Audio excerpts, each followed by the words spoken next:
Salutations! Welcome to Pod Mortem. I'm Reneé Hunter Vasquez, joined as always by my co-host, my husband, and my brother. Hi, I'm John Paul Vasquez. Hi, I'm Travis Hunter. This week, we're recording live from an imagined movie theater discussing the 1999 supernatural horror film, Stir of Echoes. This film was directed by David Koepp with a screenplay by Koepp based off the novel A Stir of Echoes by Richard Matheson. This loose adaptation elevates its core of a murder mystery with genuine scares, unsettling effects, and committed performances by its cast. Though widely regarded as underrated, due in no small part to its release after the massively successful films The Blair Witch Project and The Sixth Sense, Stir of Echoes is a late 90s horror gem. This film was requested to us by friends of the show, Miguel Myers ATX, Anthony Jerome M., Blaine Hancock, and our grandma, Sherry Mosley. We want to thank them all so much for their support and for this suggestion. So, what did you guys think of Stir of Echoes the first time you saw it? When this movie came out, I was 15, so I know I didn't go see it in the theater. Okay. Not saying that I didn't go to the movies then, but I know I didn't go see this movie in the theater. I do remember watching it though on DVD and loving it, and I was like, "Oh, it's fucking nuts!" I'm almost positive that Kevin Bacon had a lot to do with that. So I was like, "All right." Well, you love Tremors. Well, no, yeah, but this movie is good, and if you haven't seen it, I'd recommend watching it. There is some, problems with the movie, whatever, but it's old. Yeah. There they are. There's a couple. I don't know about that. I will say there are some, but my nostalgia is so powerful. It is. Yes. It is. But we still got to talk about it. Yes, we do.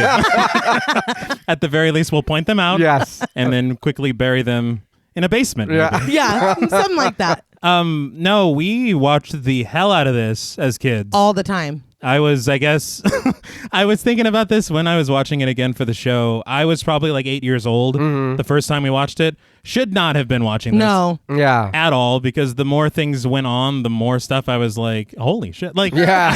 Yeah. It's like I was processing that. yeah, I'm like, I'm 31. I'm having trouble. But no, I think this is like a really, really, really good ghost story. Yeah. And it holds up way better than you would expect it to. And murder mystery. Yeah. Which we all love the mystery. Yes. Oh, yeah. And it's a satisfying mystery. Yeah. I'm totally content with where we go. It's not like and there's not a lot of red herrings, which I also appreciate. Yeah. I like a red herring, but I also don't like red herrings for the sake of them. Yeah, for sure. One thing I will say is that having rewatched this for the show, I now know where a lot of my own personal fears came from. It's so funny that you said that, because today I was unpacking the fact that I'm incredibly bothered by anything having to do with teeth or nails. Right. And I was like, I think it's because of this. I literally think it's because of this movie. Like, for real. I was unpacking that this morning. I thought I was born with that. I think it was this. I think David Koepp gave it to me. I think so. No, but like you said, we watch the shit out of this all the time. I haven't seen it in some years, but I still have this intense love for it, this intense nostalgia. It holds up for me very well. I will say there are parts, I don't know if my mind was like protecting itself. There were parts that I didn't remember being as brutal as they are. Yeah. That's fair. But I mean, I love it. I still love it. Yeah, I know we said it before about the nostalgia having, and I think, I don't want to say that if I watched this now that I wouldn't like it, but probably not as much. I'd say that might be fair. I think I watched it so much, it's like, no, I like that movie. It's like, are you sure? Yeah. You're like, no, I love it. No, yeah. It's a really good movie. There was a long stretch of time, I mean years, where this was my favorite horror film. What's your favorite movie? Stir of Echoes. Like it's just so good. Yeah. I don't know. I feel like I still would like it if I watched it. I mean, like a lot if I watched it for the first time today. I think the thing about it is, even watching it now, you see how well it's crafted. Yeah. Right. And so there's a lot to speak to you as an adult to say, no, this is a good movie. But there's so much stuff from it that is so memorable that I realize that I've been stewing on for decades. Yeah. No, literally. That only makes it better. And I feel like there's this added facet to it when you watch it when you're older, because I remember when I was a kid, I was like, wow, they're really cool. Like I thought Tom and Maggie were so cool. Yeah. And like watching it now, there's like this quiet desperation Yeah. in a lot of aspects of this. Well, I'll tell you right now, this film at 8 years old, oddly, their like coolness felt aspirational. Yeah, no, I was like, they're fucking awesome. Like, But like watching it now, I'm like, oh man, there's a Yeah. lot of sadness. what have I done with my life?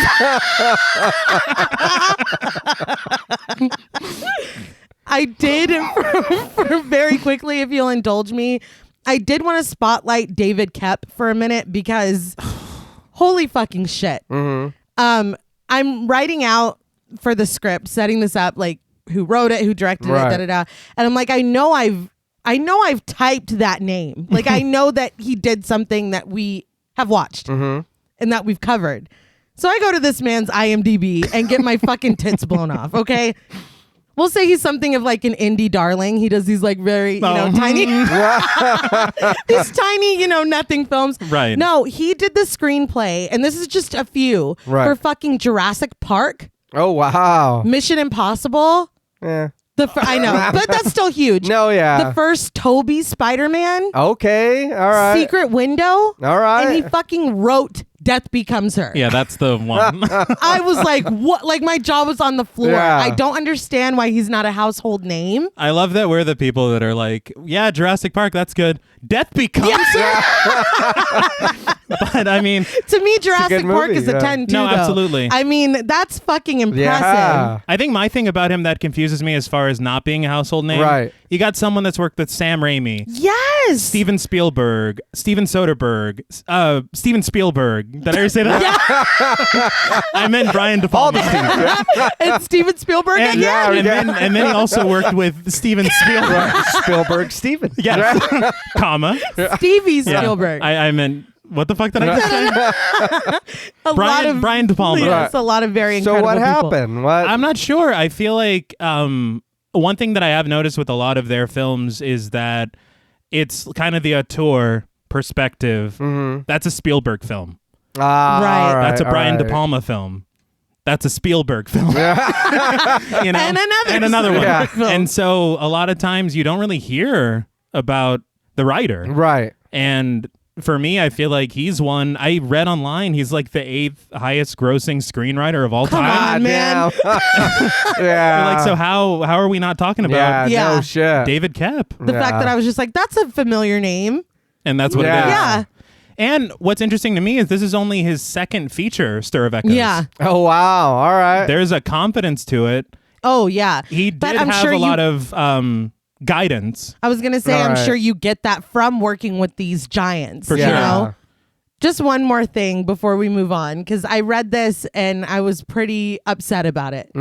Because word that comes to mind when I think of this film is underrated, because I feel like it's just not talked about enough. And I will admit that maybe I have a little too much nostalgia and I might think that it's better, a little bit better than it is. But I still feel like it deserves a seat at the table. And I feel like it doesn't have one. But I feel like if you look at it on the scale of 90s horror, even just as a decade, Yeah. this is great. It's Yeah. I Fantastic. was gonna say I've only heard people say good things about this movie. yeah, but not enough people are talking.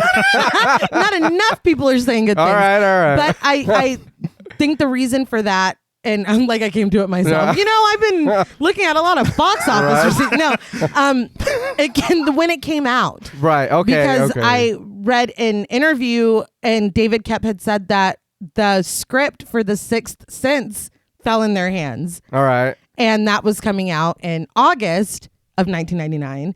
And this was coming out in September of 1999. Ah. And so they were like, we need to get this out before The Sixth Sense. This is going to be fucking huge. And I guess the executives. See, and this is the problem is because I believe Artisan did Stir of Echoes, so these are the same people that fucked up Joe Berlinger's Come on, Blair Book of Witch. Shadows. Yeah. All right. All so right. they weren't the sharpest. Yeah. Apparently not. Because they said that The Sixth Sense was too soft and that it wasn't going to be big. And Kevin Bacon said that he was like, please. Like, he was like, that's not something I would normally campaign for. But he was like, let's get this out in April. Well, look at the people that are in. I mean, you got Bruce Willis. I mean, man. just that. That should have been just enough. that. Yeah, just exactly. that. Yeah. So obviously they didn't. They lost that battle. It wasn't pushed to April. And so David Koepp said that when it came out fucking a month later, people were like, wow. He said that he read a review that was like, how quickly like excellence gets ripped off. And he's like, they really think that we wrote, shot, edited, and released this in like 3 weeks. And with like a $12 million budget. Yeah. Like how? But it sucks. Like timing is everything, I guess. Right. And you don't really think about that. But there are a lot of similar themes. Yeah. And I mean, The Sixth Sense, we got to cover that someday. Right. Now, before we open the door for this film, we would like to show a warning for spoilers. Podmortem is a very in-depth podcast, and in thoroughly discussing horror films, we have no choice but to spoil a thing or two. If you don't wish to be spoiled, please go watch the film, then come back and enjoy the show. If you've already seen the film or don't care about spoilers, then let's dig in. So the film opens with a child humming over the credits. We see a townhouse with the title Stir of Echoes over it as discordant noises grow louder and the music swells. So first of all, I doubt that song will be important later. No, definitely not. But I did want to talk about A Stir of Echoes, which was the novel this was based on. Right. It was written by Richard Matheson. All right. I think it was, I want to say 1958. Yeah. Which is another reason to say that they didn't rip off The Sixth Sense. Yeah. But Richard Matheson, fucking prolific writer. Yeah. Mm-hmm. He wrote the original novel I Am Legend. Yeah. Okay. He wrote tons of Twilight Zone episodes. Like, he is very well regarded in the community. He actually saw this movie and loved it, by the way. Oh, I love that. I appreciated that. Because they made a lot of changes. Yes, they did. Which I know we both watched a video from the Scare Salon. Yes. And maybe you can... I got a couple notes. Okay. But the thing is that David Koepp had wanted to make a horror film next. Right. And he didn't know what he wanted to do. And so he was just at a used bookstore and he finds A Stir of Echoes. Okay. And Matheson is one of his favorite writers. And so he's like, oh, shit. Yeah. He's like, of course. And so he goes to Universal, who owns the film rights to the book. Mm-hmm. And he makes a deal with them to write a spec script. And the deal is if they like it and want to pursue it, then he'll make it with them. If not, then the rights will revert to him and he can make it anywhere he wants. That's a great deal. It's a very good deal. Yeah. How did he do that? I don't know. He is a great... you silver-tongued devil. Heads I win, tails you lose. But they didn't want to make it. And so he went to Artisan. They had been sitting on the rights for 35 years. God damn. And so he finally got it made, and the rest is, as they say, and that's the way the news goes, or whatever. Excellent. Yeah. Is that the quote? Sure. All right. I thought it was strange that the novel is A Stir of Echoes and the movie is just Stir of Echoes. But also, in that same article, Kevin Bacon was saying that the title is awful. He wanted to call it Dig. No. All right. That was so funny to me. Did he like Bruce Willis? He wanted to call it My Man Dead. Yeah. I think Stir of Echoes is a good title. No, It yeah. is. David Koepp is like, enough. Yeah. That's enough. Hit your mark, Kevin. But all the music and noises stop, and we cut to the inside of the house where Jake, played by Zachary David Koepp, sits in the bathtub. Guitar strums in the background as Jake details his day. Was I the only one that thought he was doing like a blues thing with the guitar? He's staring down Lynn's, and I thought he was like, from the day I was born. I was like, oh my God. That's how why didn't I remember this? But he says that his friend Jackson came over to play. He was the Black Power Ranger and Jackson was Batman. So we were really all over the place. But we pan out to see Jake's father, Tom Witzke, played by Kevin Bacon, sitting on the bed playing the guitar in view of Jake. He asks if Jake is okay, and Jake says yes. Jake turns toward us and says that he has a question. Tom consults his watch and realizes that it's time for Jake to be in bed. But Jake continues that it's an important question as Tom comes in and scoops him out of the bath, wrapping him up in a towel. Jake requests his bug pajamas for tonight, but Tom has fire truck ones and the bug ones are all the way downstairs. But after a little back and forth, Tom concedes and heads downstairs to get the bug pajamas. You got to pick your battles. Yeah. I get it. That's literally Jackson. Yeah. It's fine. Oh, yeah. Alone again, Jake watches as his dad goes down the stairs before returning and looking straight at us. Thought it was interesting that he waited until Tom was gone. Yeah, that... I have to say, continue. He finally gets to ask his question. Does it hurt to be dead? We get a shot from behind Jake and we see that he's talking to absolutely nothing, and it cuts to black. So he was at first staring down Lynn's like Malcolm in the Middle. Yeah. And Yes. I feel like the fact that he had said, I have a question, and his father doesn't care. And then he's like, it's a really important question. And his father's like, yeah, pajamas. Like, figure out what he's talking, because you don't know that he's talking to. Yeah. Yeah. Oh, No, that's yeah. true. He's like, Dad, I got something to ask you. He said it was important. He did. No, he did. With the fact that he's like, this one's pretty heavy. Dad, why don't you go get why don't you go downstairs? I'll handle it. And would it hurt to be a ghost, or maybe just more annoying? Well, because I mean, it seems like ghosts have like a 20% success rate of getting the attention of people. Yeah. Imagine, He's super annoying. Yeah. like, if you try, like, just every text you send, like, only 2 of them come back. Yeah. Like, and people are saying something to you. Yeah, you might get your feelings hurt at the beginning when it's like, oh, you guys can't even really fucking see me. No, I'd still It's get my like, feelings hurt. I'd find a way to take Yeah. it personally. Casper might be the friendly ghost, but I would be the sensitive ghost. But we hear the word animal before we see 2 women hugging downstairs. It's Tom's wife, Maggie, played by Catherine Irby, and her sister, Lisa, played by Ileana Douglas, who is fantastic. Yeah. Yeah, we love Ileana Douglas in this house. They split apart from each other, and Tom is in between them, just trying to return upstairs with the bug pajamas.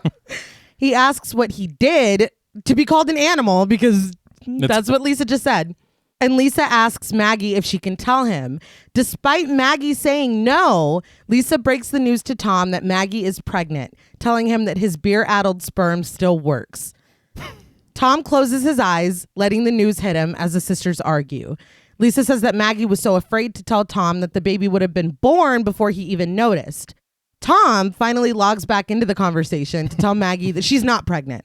Lisa tells him that congratulations would have been a better reaction. And yeah, they would have been. Tom is hurt that Maggie told Lisa before she told him, but Maggie says that Lisa is a witch. She just took one look at her and guessed. Silence settles in, and Maggie asks Tom to say something. The best this motherfucker comes up with is bummer. I couldn't believe it, dude. Maggie's like, something else before leaving. I don't think he could have failed harder. No, that was real bad. I did think that it was a little... this feels like it's going to be a massive deal. Yeah, that's true. This pregnancy. Yeah. I feel like it's just like decorating the stage of what I think is a rough time for Tom. Okay. I think that this is just another thing on his shoulders. David Koepp described the story as a midlife crisis, but instead of the other woman being his secretary, she's a ghost. Because it's midlife crisis energy, Right. Like especially some dialogue that Tom gives later on. Mm-hmm. The pregnancy definitely does not really come up, but I think it's just this little added thing on his back that it's like, fuck. You know, but did his sister-in-law have to be like? No. Have to do that, all that. Like, No, she would we didn't. need all that? I guess that's just to set up what's coming up later for her. yeah. All right. It's a smart script. It's a smart script, all right? All right. But Lisa says that Maggie is 6 weeks pregnant, so the baby is due in June. Geminis are cool. Einstein was a Gemini. Preach. Mm-hmm. You know, I was born in June. And a Gemini. She also said Shirley Manson. Shirley Manson is a Virgo, so I don't know why she said that.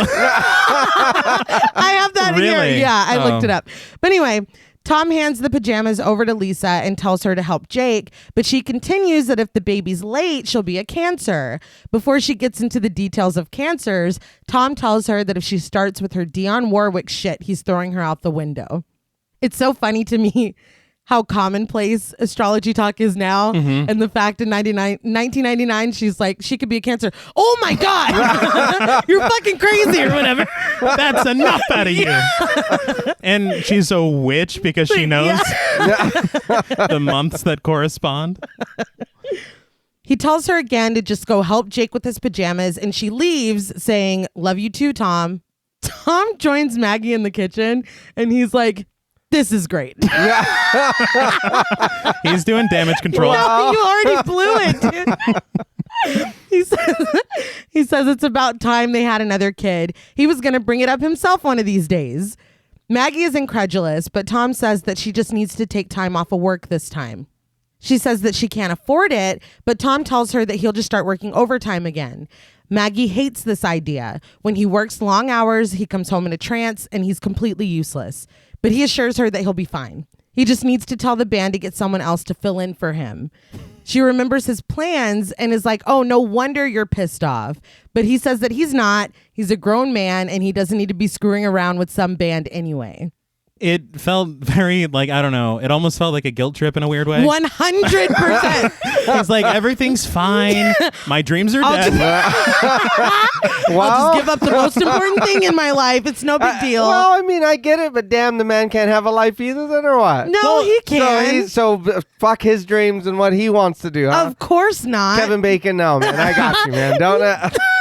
You get in that band. The Bacon Brothers, I believe. Oh yeah, he does. I feel like with a life balance, you can find your way to both. No, yeah. He doesn't need to put it on like, her. Let me turn the switch off. That's nuts. My dream is dead. But he tells her he's going to change his clothes into something cool, and he kisses her, reassuring her that he loves her and that he's a happy guy. Before he can leave the room, he pauses in the doorway. With his back to her, he promises her that he's not going to be a lineman forever. He finally turns and says that a monkey could do his job, clipping wires. Maggie reminds him that he's supposed to be moving into the office by the end of the year, but Tom says that when they first got together, he told her that there were a lot of things he planned for himself, and he just wants her to know that he wasn't giving her some kind of line. He actually meant it. She hugs him and says that she didn't marry him because she thought he was going to be famous. She just liked how his ass looked in jeans. All right. Once again, we know that from Tremors. Yeah. But is that enough to take the plunge? Tom says that he didn't want to be famous. He just didn't want to be so ordinary. With that, he pulls away from her and leaves to get dressed. I heard on commentary, David Koepp, he put a lot of his own life into this. Yikes. All right. And he was talking about, I guess, his familial dynamics, the kind of house they had at the time, all this stuff. But he had said that whenever they filmed this scene in particular, he was at the monitor weeping. Oh, fuck. And I was like, you wrote Jurassic Park? He wrote Death Becomes Her. Look at my fucking ass. You want to cry. Upstairs, Jake sleeps soundly next to a baby monitor. Tom kisses him, turns on his nightlight, and leaves. But once he's gone, Jake opens his eyes. He tells someone or something to shh, and we hear faint whispers. We see the blue nightlight shining out of Jake's window from the street. Outside, Tom, Maggie, and Lisa walk out into the street. Maggie muses that she hopes it's a girl as Tom checks on the baby monitor that he brought with them. Lisa ponders the chances of meeting a man here as they walk over to the house that is seemingly just right across the street. You say seemingly, which is very interesting. On commentary, this neighborhood is stitched together by like 3 different neighborhoods that are like miles apart. Yeah. But it was actually filmed in Chicago, so these are all That's real. cool. Yeah, nice. Yeah, I never would have guessed. I don't know how comfortable I feel with the baby monitor sitter. I know. I was feeling very anxious. Even if it's across the street, you're still like, come on. I was surprised that they didn't, but they do seem to be very attentive to the window and the monitor. Tom Right, is, right. yeah. But at the same time, I wouldn't even enjoy there's no point in me even going. Yeah. I felt bad about leaving the cat when we went on like vacation. Yeah. It's like, I can't. But they walk up the steps to the house, and Tom is immediately greeted by Frank, played by Kevin Dunn, who hands over his drink to Tom, saying he'll get another one. Kevin Dunn is, first of all, he's great in this. Yeah, he is. But he took on a new role for me in my mind because of Veep. He's on Veep and he's fucking hilarious. I flashed back to that episode of Roseanne when like nobody could stand him and he just kept like inserting himself.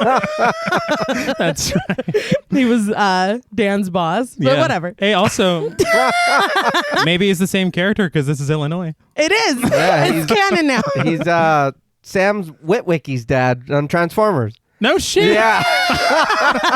We've all got something.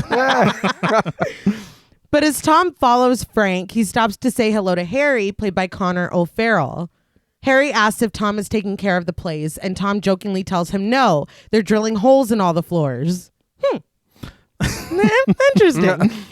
Tom and Harry continue to follow Frank, who goes past his wife Sheila, played by Lucia Struss, and another couple, Bobby and Vanessa, played by Stephen Eugene Walker and Mary Kay Cook, who have a small child with them. So they could have just brought Jake. Yeah. But, I was kind of confused. He's at home like fighting burglars and shit. It's unbelievable. I did want to make mention because I don't remember, the conversation was very weird. I was so distracted by the conversation they were having on the way up to the house. I think they were talking about like boners and shit. I don't know what that was about. Yeah. But it's intentional because I think they were trying to distract you with the boner talk because right up front, there is a telephone pole in the shot and there's a missing persons poster on it. Ah, all right. And I've never noticed that. I was like, huh. Interesting.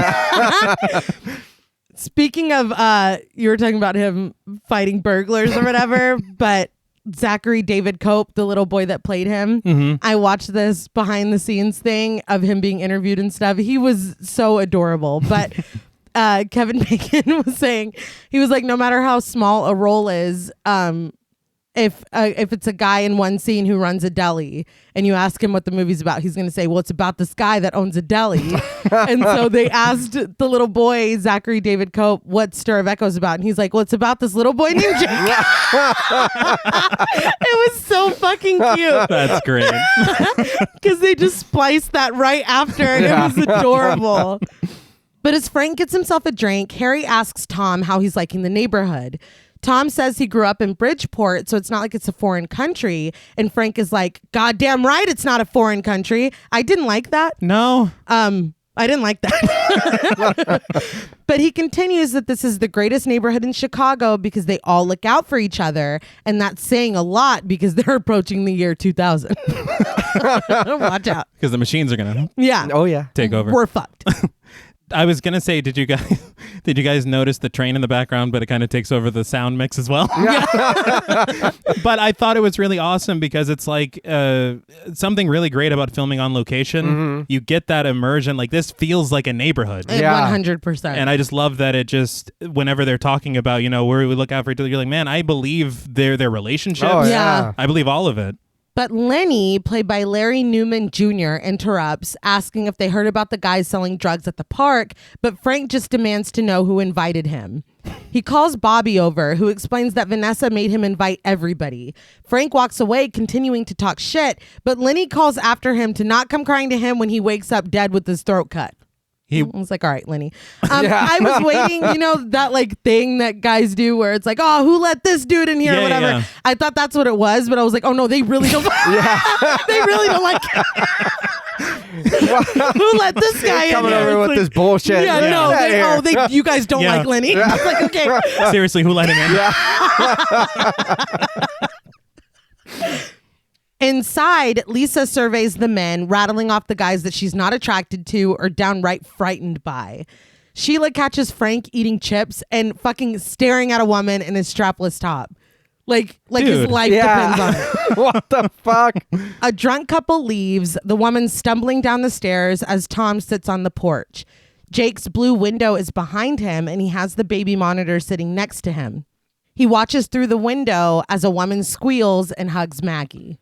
So like I said earlier about this being filmed in all these different neighborhoods, Yeah. that's a fake balcony they built. Oh, wow. Oh, all right. So it's supposed to suggest the house, Yeah. but that's really all that's there. It works. Yeah. Yeah. Hell yeah. I was laughing because I was like, Tom's thinking, that's what I should have done.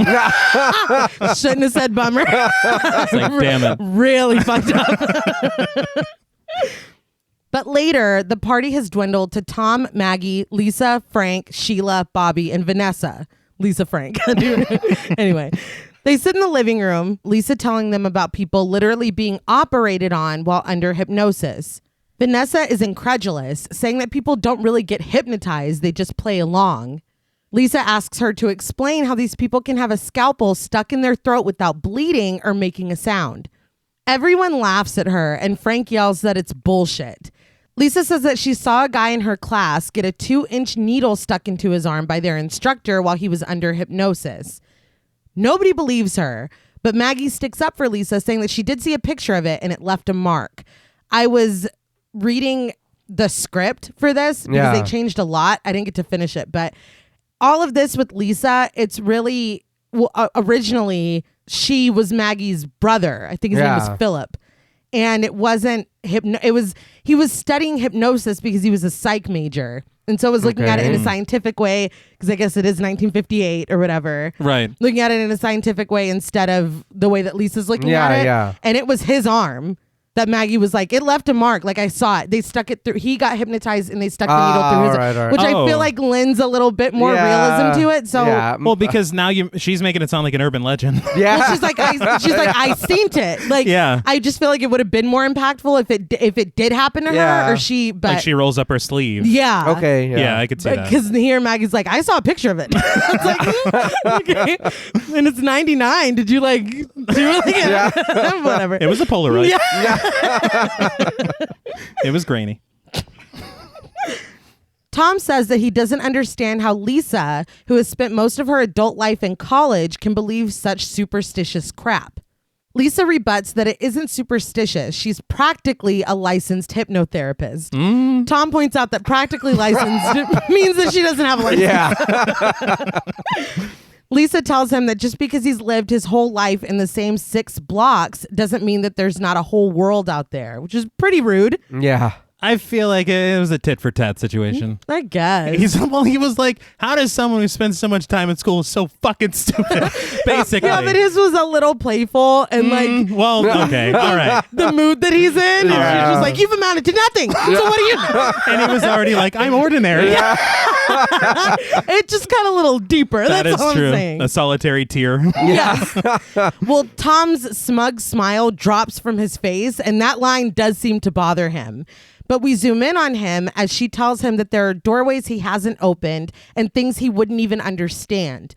Frank tells her to prove it by hypnotizing someone, and Tom immediately volunteers. Lisa refuses to do it because he's hostile, but Tom's like, I'm not hostile. Do I seem hostile? Yeah. Yeah. A little wound up. Even his friends are like, yeah, dude. Yeah. Yeah, Bobby says that he does, and Maggie gets up, trying to excuse them from the party. Tom pulls her back down, though, telling her that this is just getting good. He tells Lisa to do it, but she says that he's drunk. Tom drunkenly shoots back that he's not drunk. He's like, I'm not drunk. Lisa says that you're not supposed to mesmerize someone who's been drinking, but the word mesmerize makes Tom and Frank crack up. Well, because she hadn't been saying that. She did. Just keep to She should have said that. hypnotize. He tells her to educate him, and she says that it won't work with that mentality. But Tom promises to follow every instruction to the letter, and it still won't work. He leans forward, asking what's the worst that can happen. I mean, never say that. Yeah, somebody can be under your bunk, chop you up while you're getting busy. I mean, there's a lot. Lots of things can happen. Someone can turn you invisible. Yeah. Yeah, start doing terrible things. There's lots of bad scenarios. Yes. But giving in, Lisa tells them to turn out the lights, and the group cheers. Now in the dark, Tom sits in the chair, and Lisa calmly tells him to relax and to trust her. She tells Tom to close his eyes, and Tom does, eclipsing our vision of Lisa. So I did want to say the whole back and forth of whether or not he was going to get hypnotized at all. Right. The way that it's shot is so cool to me. Yeah. It's really one long shot. Right. It just keeps pressing in, pulling back. Yeah. And it's really putting the focus on Tom because we are going to be in his shoes for the next scene completely. Yeah. Oh, yeah. It's very smart. Koepp had said that Brian De Palma visited the set and gave him the idea to do that. Oh, that's All right. cool. I thought that was really neat because of their work history together. Yeah. But he had said that what he had originally thought of doing was doing what you would think to do, which is, okay, they're talking, we'll cut to them, you know? Yeah. But this way, you realize you don't really need to see anyone because it is all about Tom. Yeah, All it right, is. yeah. And so it just works really well. I feel like it's a little more suspenseful too. Yeah, because you kind of feel like something's closing in on him. Yes. And that's... That's something that that they were saying in that behind the scenes thing that I watched, that he was so flexible Yeah. about other people's input. Like the actors changed lines a lot. And he was All like, no, right. that sounds better. Yeah. Like he's just Wow. very like Well, it was a group thing. Like everybody really, really seemed to have a good time making this. And they were talking about Kevin Bacon, how like in between scenes he would tell stories from his life and like behind the scenes stuff from all the movies he was in. They just seemed like he's in Footloose. Yeah, Yeah. man. just seemed really cool. Speaking of which, as we're coming up on this scene, in that same thing, Ileana Douglas had said that she and David Koepp went to be hypnotized before filming this Oh, scene. wow. And the experience that they had made them change how they were going to do this. Wow. All So, right, I mean, all right. it's really fucking cool. Like, I just love hearing stuff like that. But Lisa's calm voice continues in the pitch black, instructing Tom to just listen to the sound of the rooms around him. She tells him to pretend that he's in a theater. We see from Tom's view, sitting in the back of a playhouse behind a bunch of people facing a stage. When Lisa details that it's a movie theater, a huge screen comes down, obstructing the stage that was once there. She tells him that he's the only one there and the people in front of him disappear. She says that it's a great old movie palace. The regular screen is replaced with a huge ornate red curtain. She tells him to look around and see the huge empty theater, and it is just that, very big and completely empty. Tom sits in the back. She says that the walls are painted in black, and we see the gold walls taken over by black. She says the seats are black, and the bright red seats become black as well. She says in the whole theater, the only thing he can see is the white screen. The curtain is now open, and a huge screen sits in the middle of it. It glows white when she says this. She tells him that there are big black letters on the screen, but he can't read them, so he floats closer in his chair. She assures him that he's very comfortable. This is his favorite chair. We drift closer to the screen as she details his legs and arms being relaxed, limp, heavy. Now, right up on the screen, she tells Tom that the letters come into focus. They say, sleep. We see the word sleep on the screen in huge black letters, and it fades to black as Lisa tells him to sleep. Suddenly, we hear a scream and see a house under construction. Someone stands on a porch waving us over. We see someone with a bag over their head, someone shaking and screaming. Tom wakes up with a gasp, covered in sweat. He asks, "What the hell was that?" And everyone stands over him laughing. First of all, Yeah. this is one of my favorite sequences, Literally. like in the Yeah. whole film. I was going to say when I was younger, I was like, this is the fucking coolest thing I've ever seen in my life. Well, when I was younger and she started the hypnotism, I actually was afraid as a kid that I would You were get. gonna get But the thing was for me, I think, is that I loved the way it evolved. Yes. She's Right. like, it's a theater, and you see a theater, a movie theater, and they're like, hold on. Yeah. It felt like a sight gag at first. Yeah. But then you're like, oh, this is genius. It's Yeah. so good. And- It's so good. Even with it's 1999, you would think that them digitally painting the walls of the theater wouldn't look very good. Yeah. It looked great. Yeah. Mm-hmm. I was very, very pleased. One thing I do want to say, though, that I didn't really even think about until rewatching it now, Mm-hmm. I wonder if this sequence may have inspired the view of Chris Washington in The Sunken Place. Oh, okay. I can see that. I always thought it looked like a movie screen. Yeah, it Right. does. And so I would love to know if Jordan Peele liked Stir of Echoes. Who right. doesn't like All Stir?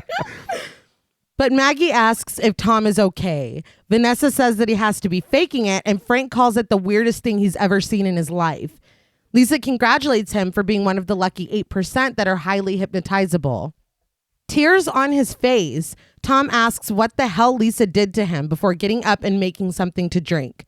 Lisa says that almost anyone can go under a little, but not freaky under like Tom did. She asks Tom how his hand is. She says that she stuck a safety pin in it and told him to bleed on one side but not the other. Frank says that he did, and Lisa's like, oh yeah, you were very cooperative. She says it's a side of him that she's never seen. That's great. Tom asks Maggie if that really happened, and Maggie says that it did, and he told them that it didn't hurt. Frank asks him about Joey Luca, and everyone but Tom and Maggie laugh. Frank says that Joey Luca used to beat Tom up when he was 12, and Tom told them all about it, crying and moaning. He's like, it was hysterical. But when Sheila tells him to shut up, he's like, it was very moving. You're a piece of shit. That's your friend, dude. Yeah. That's trauma that's coming up. They kind of turned on Tom a little bit here. Yeah, that too. So what were you asking him that all this got brought up? Or what were you doing in front of everybody while we were with inside Tom freaking out with them? Yeah. What the fuck was going on out here? To me, I think the thing is, okay, anything that had happened at first whenever he was coming out of it and he was freaking out and he was getting upset, I was like, okay, well, first of all, fuck you, because you were being a dick about it. You deserve it. Yeah, Exactly. Yeah. But then when we hear that she's putting safety pins in, I was like, Lisa, I was rooting for you. You're doing too much. So I guess I wouldn't put it past her to be like, what's your most embarrassing? Yeah. I guess. I just feel like if he's sitting there like moaning and sobbing, maybe we like don't talk about this when he wakes up. Maybe we don't fucking embarrass him. I would never want to know what happened. You got me acting like a chicken and shit. Yeah. Like, I don't need to know that. But I also was a little like, where was Maggie during all this? I would imagine if JP was being hypnotized. I would hope. I'd be I like, would hope. fucking You'd be stop. like, that's enough. Yeah. He's sobbing about being bullied as a kid, and you're gonna like. They're like, oh my God, this is fucking hilarious. And then they laugh I about love it. this Yeah. show. Yeah, no, it's trash. In the script, Sheila keeps looking at her watch. Yeah. And Frank's like, be cool, be cool. And then it gets to like the hour changes and Tom goes, he takes off his boot and throws it out the window because Lisa left that in his head to do that when it hit 12 o'clock or whatever. And then Tom's confused and everybody's like, you fucker, or whatever. Like they're all laughing at him. Now, granted, if you were at a party, that'd be pretty funny. If someone's like, oh wow, it's 12 o'clock, I better that would be really funny to see. But I get it. Yeah, and 8%, that's a small number. Very small. I'd like to check on that. You know, I've never, in all fairness, I've never known anyone that's been hypnotized, period. Me neither. Yeah, I can't say I have. I'd give it a shot. Either. I would. Oh, I don't know. I'd want to watch it first. I don't want to. You go first. Yeah, you turn into a chicken. Yeah. But Tom tells Maggie that he hasn't thought about Joey Luca at all. As the rest of the group talk amongst themselves, he asks her if they can go home because he feels strange. But why not just say what you saw? Yeah. Okay, you guys were, whatever. I'm the jester out here for y'all.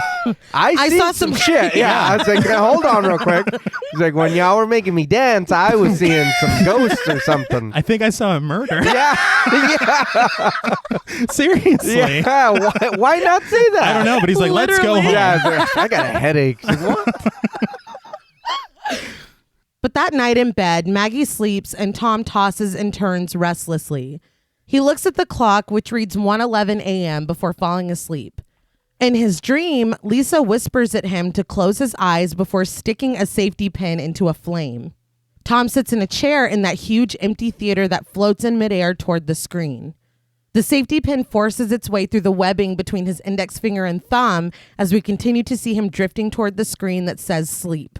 On commentary, David Koepp said, now it looks a lot like we shoved a safety pin through the hand of a person. Yeah. And the way that we did that is that we shoved a safety pin I knew it. through the hand of a person. I knew it. They said that they paid a kid $100. It looks too real. Yeah. A kid. Well, not a child. Maybe like a 20-year-old. It was the little boy that plays Jake. Yeah. It's like, I'll do it. Shit. I'm not even in this scene. All right. Let's do it. But he It said looked too real. Yeah. he said they did 2 takes. All right. And it just made me laugh because he summed it all because that kid is sick. This generation Is sick. is sick. You offered it to him. Yeah. No shit. Who's the sick $100 one? Right, it's work. Yeah. And you're in a movie forever? Yeah. When Tom opens his eyes again, it's 2:26 a.m. Maggie cuddles up to him and they start to make out. I was like, oh, be careful, because the last time I saw you doing this, Yeah. it didn't end too well. Yeah. She climbs on top of him and the flesh showing commences. All is going well until Tom is hit with flashes of that blurry figure waving us toward a house. He shakes it off, but as he slides his hand across the blanket, we see another hand clawing at a wooden floor. He reacts to this, and Maggie asks what's wrong, but Tom tells her to just keep going. She does, but the visions continue. Blood spraying across a wooden floor, a bloody tooth skittering across it, the hand clawing into the wood until a fingernail breaks off. He goes, "Oh, Jesus Christ!" We had the same reaction. Yeah, oh yeah. He sits up in bed and Maggie continues to kiss him, but he asks her to stop. Something is wrong. I don't know why she's still like, no, but look, I give him credit for trying to keep going, right? But I mean, he was like, yeah, no, I'm good, I'm good. Like, that's too much. He's like, I've had my fill. Yeah, I was like, no. I got to switch gears. Yeah. I did hear on commentary that what they had wanted was to kind of put us in Kevin Bacon's shoes with this scene. Yeah. His intention, he said, was to be more explicit with the sex on screen. Yeah. So that the graphic violence would contrast more. But obviously they had to trim it back. Yeah. He sounds real sick. I know. That generation. But he said that what it was is it was supposed to be like, oh, you're seeing this and then you're Kevin Bacon getting freaked out by this shit. Yeah. And he also said that the nail thing, which scarred, I know, both of us. Yes. He said that when they originally showed it, it was just, it's very easy to do. It's a fake prosthetic nail, snap it off, whatever. But whenever they did it without sound, it didn't get much of a reaction. Yeah. And so they added the breaking of celery. And I'll never eat celery again. That's a really good observation because the sound is a lot of it. It's too much. It's too much of it. But Tom literally tells her that he was seeing things and it's just too weird. But she tells him that that wasn't weird. She could show him weird. I'd be like, what'd you say about seeing things? Yeah, I'd be a little more concerned. All right. But right now is not the time. Yeah. Save that for later. Yeah, Put a pin in it. Yeah, hold on. Put a safety pin in it. He continues to ask her to stop, finally removing her hand from him and saying that it felt like he was being attacked. She's like, thanks. But it's like, Maggie, babe. You're not listening. Yeah. He tried to say it like a lot. Yeah. That something is terribly wrong. I know it changes later, but this moment right here, I was like, wow, it's kind of like the old spouse trope. Yeah. Yeah. Not listening to what's going on and just because when she was like, oh, yeah, thanks. It's like, he's not talking about. No, yeah. Clearly. He said, I'm seeing things. Yeah.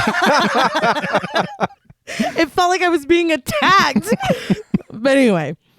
He abandons trying to explain himself and just goes into the bathroom.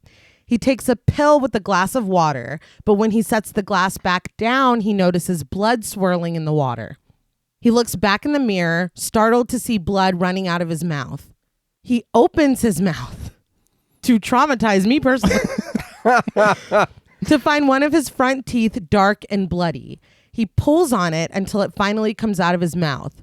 He looks at it horrified before dropping it into the sink where it rattles. He looks back at himself in the mirror and the blood is gone. His tooth is back in his mouth. The water in the glass is clean and so is the sink. He pulls at his tooth again, but it doesn't budge. Nope. In that interview, David Koepp talked about how they did this practically. Yeah. And they colored in his tooth and put a cap on it. Oh, all right. And so he's pulling at the tooth, but he's got another tooth palmed in his hand.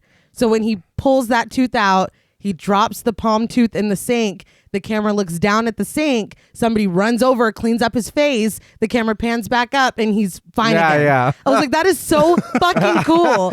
Dude, sometimes it's the easiest way. Yes. Yeah. It's genius. But they had talked about that line of blood and that they don't even know how that happened, but it was just a happy accident that worked because it is fucking disgusting. Yeah. It's horrible. Honestly, the line of blood is what stuck with me more as a kid. Oh my God.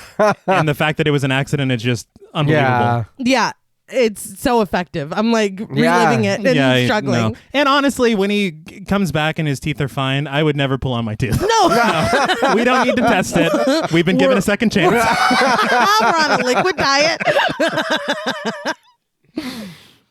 But abandoning sleep with good reason, he heads downstairs and gulps orange juice from the carton. He is hit with more flashes of a girl holding her head and screaming. He goes to the sink and drinks greedily from the faucet before sitting down on the couch in the living room. He leans forward to get the remote, and when he leans back onto the couch, there's a teenaged girl played by Jennifer Morrison sitting beside him. She wears bracelets, like the hand he saw in his vision, and she reaches out to him, pale and exhaling visibly into the air, like it's freezing. Tom screams and jumps up, away from the couch, but she continues reaching for him. In a strange, distorted voice, the subtitles said that she said, "You can hear me, can't you?" Right. I personally did not hear her say that. It just sounded like distortion. So we couldn't hear her. Yeah. I couldn't. Maybe Tom could. Yeah. But Tom uses the remote to mute the static on the TV, so I don't think he heard her either. But when he looks back at the couch, she is gone. A haunting score plays as Tom drops the remote and goes back up toward the stairs. I really like the score in this. Do you know who did it? No. The man who did the score is James Newton Howard, who we have talked about before because he is the guy that scored basically all of M. Night's films. That's why I love it so much. That's it. Yes. And at least we know that it's a non-threatening ghost. Fair? Yeah, or whatever we just seen. Can you hear she me? wasn't. Yeah. Yeah. It That wasn't like, doesn't- yeah. you're going to die tonight. Yeah, maybe if that followed after, Yes, right? then we have some worries. Hey, I just realized he scored The Sixth Sense in the same year. What a fucking beast. So, Yeah. That's pretty sweet. We should cover that at some point. yeah, maybe we'll talk about it. Standing at the top of the stairs, smiling down at him, is Jake. Tom says hi to his son, and Jake says, "You're awake now, Daddy." Just kind of scary. Yeah. Yeah, I don't like that at all. He asks if Tom is okay, and Tom says that he is. He climbs the stairs and sits next to Jake, admitting that he just doesn't feel very well right now. Jake presses his fingers against the side of Tom's head and smiles at him, saying, "Don't be afraid of it, Daddy," before walking back to his room. You brought a stray cat in this motherfucker, didn't you? He's like, "It's yeah, fine. Don't be scared." But wouldn't you be like, "Come back"? Yeah. What are you talking about? Yeah. There's a lot of times in this film where conversations should be had. Yeah. Yeah. This could have been handled tonight. Oh, yeah. That's true. It could have. I do give it points. I'll talk about it in the next scene. Okay. The next morning in the kitchen, Tom takes faxes out of the machine, 7 jobs for him before lunch, as Maggie asks him if he was hallucinating. He says they were a bunch of hallucinations. Maggie says that since this has never happened to him before, hypnosis must have agitated his brain. Tom agrees, saying that he had a horrible headache and was extremely thirsty. Maggie chastises Jake for watching a monster tape in the other room. Jake's like, "You think this is the worst shit that I've seen?" Before casually asking Tom who the woman he saw was. Tom says he doesn't know. Maybe it was someone he met once and he was remembering her, but she didn't look familiar to him. Maggie goes, "Did you fuck her?" I mean, my God. Come a little, on. That's- a little Come on decorum. now. Really? That was a lot, dude. Yeah. Like, really? I just said a ghost or Yeah. something. Yeah. What the fuck are you talking And about? then you're on this bullshit? Yeah, like, well- what are you talking about? Tom is a little shook, saying she must really be pregnant if she's jealous of a hallucination. I don't know what that means. Yeah. The hormones, I guess. Sure. But this was interesting because I would say in most films, Tom does not talk to his wife about this. Right. And the wife doesn't believe him if he does. Yeah. So this, I really liked this, that he was like, "I saw some fucking crazy shit last night." And she's like, "Well, you were just hypnotized." I mean, it's like, It's somewhat rational. I love when characters are paying attention to the fucking movie that they're in. I do until later. Okay. Well, we'll talk about that later, All then, I right. guess. Maggie tells him to call Lisa, but Tom is hesitant. He says that she's the one that fucked up his brain in the first place. Maggie says that she'll have to be the one to unfuck it then. Tom stubs his toe and mutters "fuck" to himself, and Maggie tells him not to swear so much. Hypocrite. Lisa wakes up to Tom calling her on the phone. Tom is up in the electric wires using one of those, like, I guess, safety phones, asking her if she left a post-hypnotic suggestion when she hypnotized him. I feel like we probably could have made this call on the ground. Well, I mean, I'm sure he worked for the phone company. That's why he's up there. But Well, yeah, but it was scary. He's using his time wisely. Yeah. I guess multitasking. I didn't know that you could just fucking plug in like that. He was. yeah, no, I that's one thing that I will say that I have seen a lot is when they show shit like that and people work for like the electric company or the phone company, somebody always just like plugs in a phone or something up there and just calls people. Like, hello, Just- yeah. operator. It's like, how did you get that to plug in there? How did you know that was there? Yeah, is it like a regular phone Yeah, call? no. Like, I want to know. It's like we have to build all of these, but they have to use dial-up. It's like, What are you But talking why? about? Yeah. Like, so I don't have to pay for it at home. Yeah. All right. I'll just climb up here. I'll just get a big ladder. But Lisa is first insulted, saying that she didn't do anything and she has done this before. But when Tom is assured by this, she finally admits that it was just a harmless one anyway that she left behind. She's like, did it really work? Tom demands to know what she said, and after hesitating, she reminds him that she's always said he needs to be more open-minded. So that's what she left behind. She said that his mind should remain completely open like a door, ready to receive everything around him. Tom asks what that's supposed to do, and Lisa's like, well, I don't know. I've never done it before. then why did you fucking do it? I'd be so fucking yeah. upset. I'm telling you, I love Ileana I Douglas. know. I was like, why did So I much. remember loving her so much? Yeah. Because this is really fucked up. Because watching it as an adult, I was like, you're tearing me apart, Lisa. She tells him to relax because all she did was open a door, and therapists do that all the time. It releases repressed memories or latent abilities. Interesting. Tom tells her that he has to get back to work and hangs up the phone. Lisa hangs up too, and the phone immediately rings, but she says she's not answering it. I did want to say something about the shot of him on that crane. Yeah. As the camera pulls back and you see more and more of the city. First of all, the cinematographer was Fred Murphy. He did great work here. Yeah. Uh-huh. But I had read that Koepp said that this was meant as a metaphor because as she's saying that his doors are open, you're seeing more and more of the city. Oh, I like All that. right. I'm like, there's some really smart choices. I Yeah. like that. This is interesting too because from my understanding, in the novel, it's more like Tom is open to everything.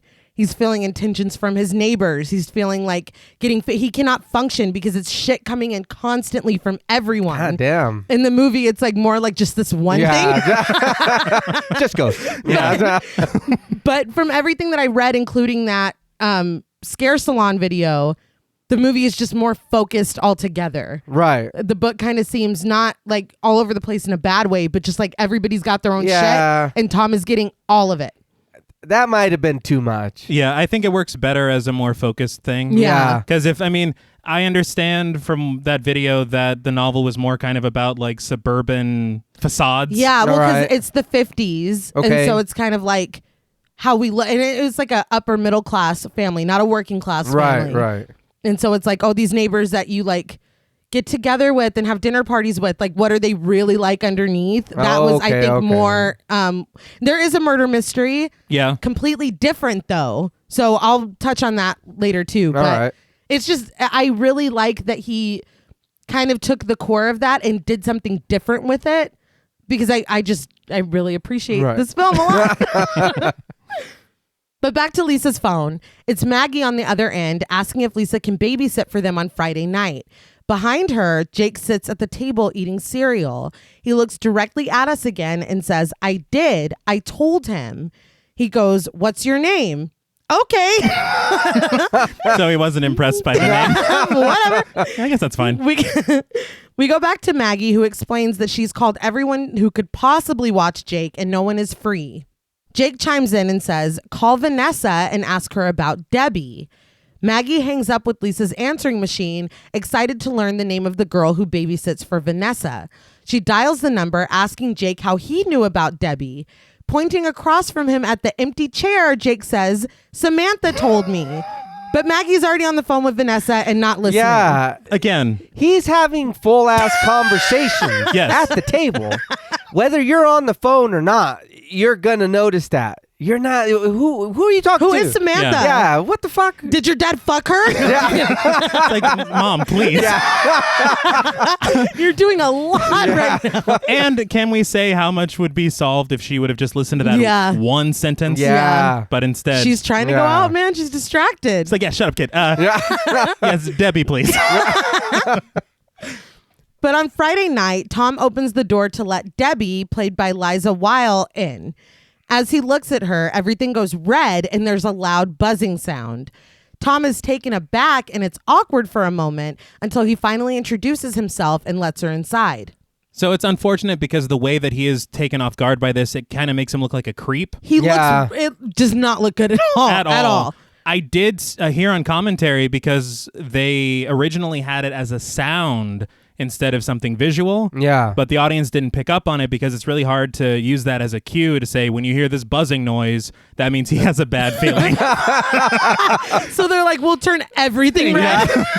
We'll do the Kenny Rogers roasters sign. Well, I got it. Yeah, that'll work. It's frying his brain. But Maggie introduces herself to Debbie and says that Jake is already asleep and he hardly ever wakes up. She invites her to help herself to anything she wants in the kitchen and gives her the baby monitor. Debbie takes a seat and everything flashes red again for Tom, who stands uneasily by the front door still.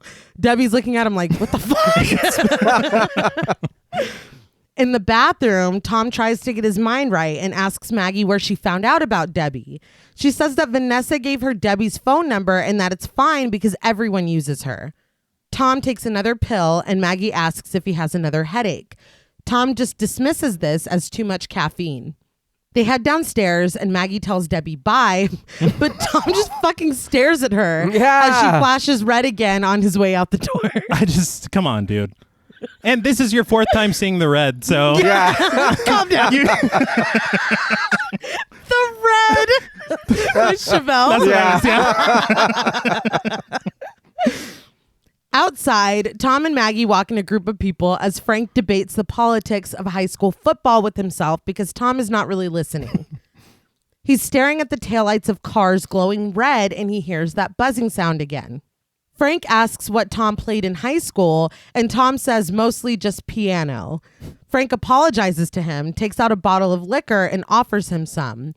Tom declines, but Frank drinks. He continues that maybe he's biased toward his own son, Adam, but he's having a hell of a season and no one is even noticing. Tom is still struggling and Frank takes no notice, but he goes, Jesus Christ, when a woman walks by. Yeah, dude. Dude, right? I'm hearing this buzzing. It's like, shut the fuck up. It's like, God damn. He's looking at you like the Predator. Yeah. It's like, I'm going through some shit. I don't have time to talk about high school football. Walking with Maggie, Sheila takes a drag of her cigarette asking, why don't you just lick them when they walk by? Because he almost did. I just feel bad for her. Yeah, Frank's gross. Pigs love it. We see Debbie back at the house setting up the baby monitor as she sits down to read her book. And it is, of course, a Richard Matheson book. I thought that was nice. Very cool.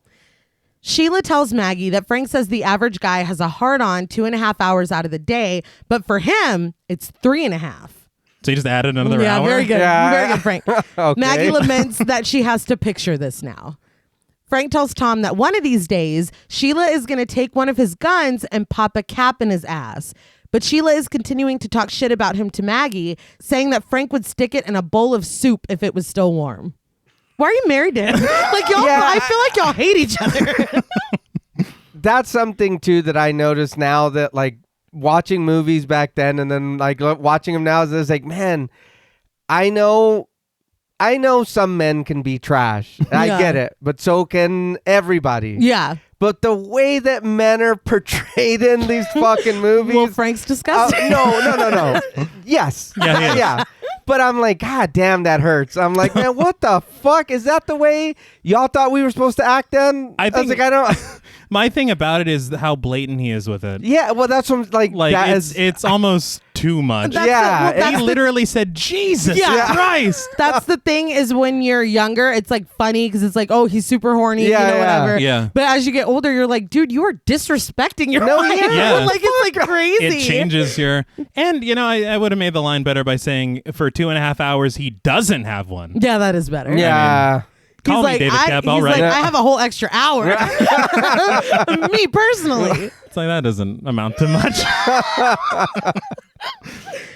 Back at the house, Debbie continues to read as she listens to Jake breathe softly on the monitor. As kids sneak beer into the venue, Tom follows the crowd past a cop car. The lights pulse and Tom stops to stare at it as he hears the buzzing again. Maggie comes back to ask if he's okay, and he assures her that he's fine, and they continue following the crowd. Back with Frank, Tom takes drinks from the liquor bottle as Frank continues to gush about his son, saying that he'll go further than he ever did.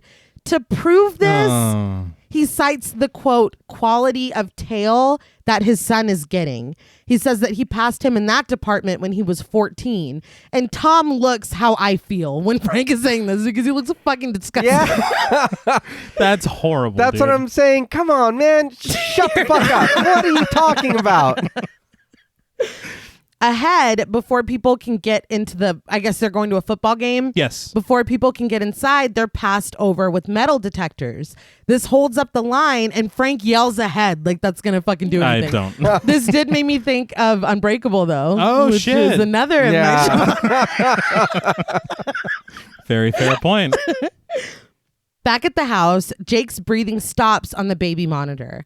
Concerned, Debbie holds it to her ear and turns up the volume. She's startled, though, when Jake says, "You scared me." She sets the monitor back down on the table, but hears Jake whisper, "She's downstairs, I think." He's like, "I don't know. I haven't seen her yet." Debbie goes to the bottom of the stairs and calls up to Jake. Outside, the crowd starts to push forward, and Tom tells Maggie that something is wrong. Debbie heads upstairs, where from the hallway, she hears Jake whisper, "I have a secret to tell you." She opens the door, the light from the hallway illuminating Jake, where he sits up in his bed. He immediately tells Debbie, "Samantha says it's always dark where she is." Debbie asks who, and he's like, "Samantha." Like, were you fucking listening? He's offended. Yeah. You're a guest in our home and you're being very rude. Debbie asks when he talks to Samantha, and he says all the time. She asks where, and he says here, in my house. Debbie says that's not true and crosses the room toward Jake. Outside the stadium, Maggie has gone over with the metal detector, but when it's Tom's turn, he is transfixed by a red neon sign that pulses. He stares at it as he hears the buzzing. At the house, Debbie shakes Jake, telling him that what he's saying is cruel and untrue. Jake fires back that he doesn't tell lies. He doesn't tell whoppers. I was thinking the same thing. Debbie asks if Samantha was here in his house, but Jake just tells her that she's hurting him and to let go. Debbie picks Jake up and pulls him out of his bed. Tom is struck with the realization, saying out loud, "She's taking him away." It's not a good look because he's like about to be gone over with the metal detector, and he's like, "I gotta go." It's like, what were you trying to bring? It looked real bad. He pushes past the crowd behind him as Debbie carries an angry Jake downstairs and out of the house. It's funny because Jake's like, "Put me down, let me go," but he's like not moving at all. In fact, he holds onto her neck. Yeah. It's like, if I hold here, I probably won't fall. It's like, well, but you're trying to get away. So Maggie runs after Tom, but he's fucking knees to chest all the way back home where he finds the front door open. He runs inside yelling for his son, and we see the lights turn on one by one. Maggie finally catches up and Tom runs outside saying that the babysitter took Jake. That video said that in the novel, this happens. Yeah. And he's like, the babysitter's, kidnapping him. She's taking him away. And so they get to the house and they like catch her. She's running down the road with him, but she was just literally kidnapping him. Like it has nothing to do with the supernatural. What the fuck? it's just a side plot. Yeah. Well, this works better. It does. Oh, yeah. 100%. Maggie tries to run inside, but Tom stops her, saying that Jake isn't in there. He takes off running, and when Maggie asks where he's going, he truthfully tells her that he doesn't know, and she runs after him. He pauses at an intersection, and when he turns left, all the cars turn red and buzz. So he runs in that direction and just generally uses that spidey sense to take him to a train station. I literally wrote in my notes, I said, is he Daredevil? Because that's like, it's ridiculous. It was the pause, and he's like, this way? No, it's this way. The red's like, no, here. But inside the train station, Tom sees a buzzing sign that reads boarding now, and right next to it is Debbie holding Jake. Jake calls out to him, but Debbie backs away, still holding him. Tom snatches his son away from her, and Debbie breaks down, sobbing and telling Tom to just tell her where she is. A woman, played by Lisa Lewis, calls behind the counter for them to leave Debbie alone before joining her side. Two cops, played by Mike Baccarella and Christian Stolte, come over, and Maggie tells them that Debbie kidnapped her son, which she did. Yeah. She did. She did. One of the cops asks Debbie if Jake is her son, but she pleads with him to just ask them about Samantha. Debbie finally tearfully admits that Jake is not hers, and the cop reminds her that what she's done is a felony. Tom asks where she was taking Jake, but she says that she wasn't taking him anywhere. Tom points out that they're in a train station, but the woman finally says that Debbie only came to see her. She's her mother. After learning that, Debbie could have called her and said, hey, I'm here. I'm at this house. She's like, no, you need to lay eyes on this one. Because he's telling some whoppers. He's the most unprofessional. I was like, take my kid over here, man. Still crying, Debbie tells them again to ask about Samantha, but the cop is like, who? Debbie's mother explains that Samantha is her oldest daughter that ran away 6 months ago, but Debbie says that Samantha didn't run away. She was kidnapped, and Jake says that he saw her. Debbie's mother says that they filed a police report and there's an open investigation, but no one will return their calls.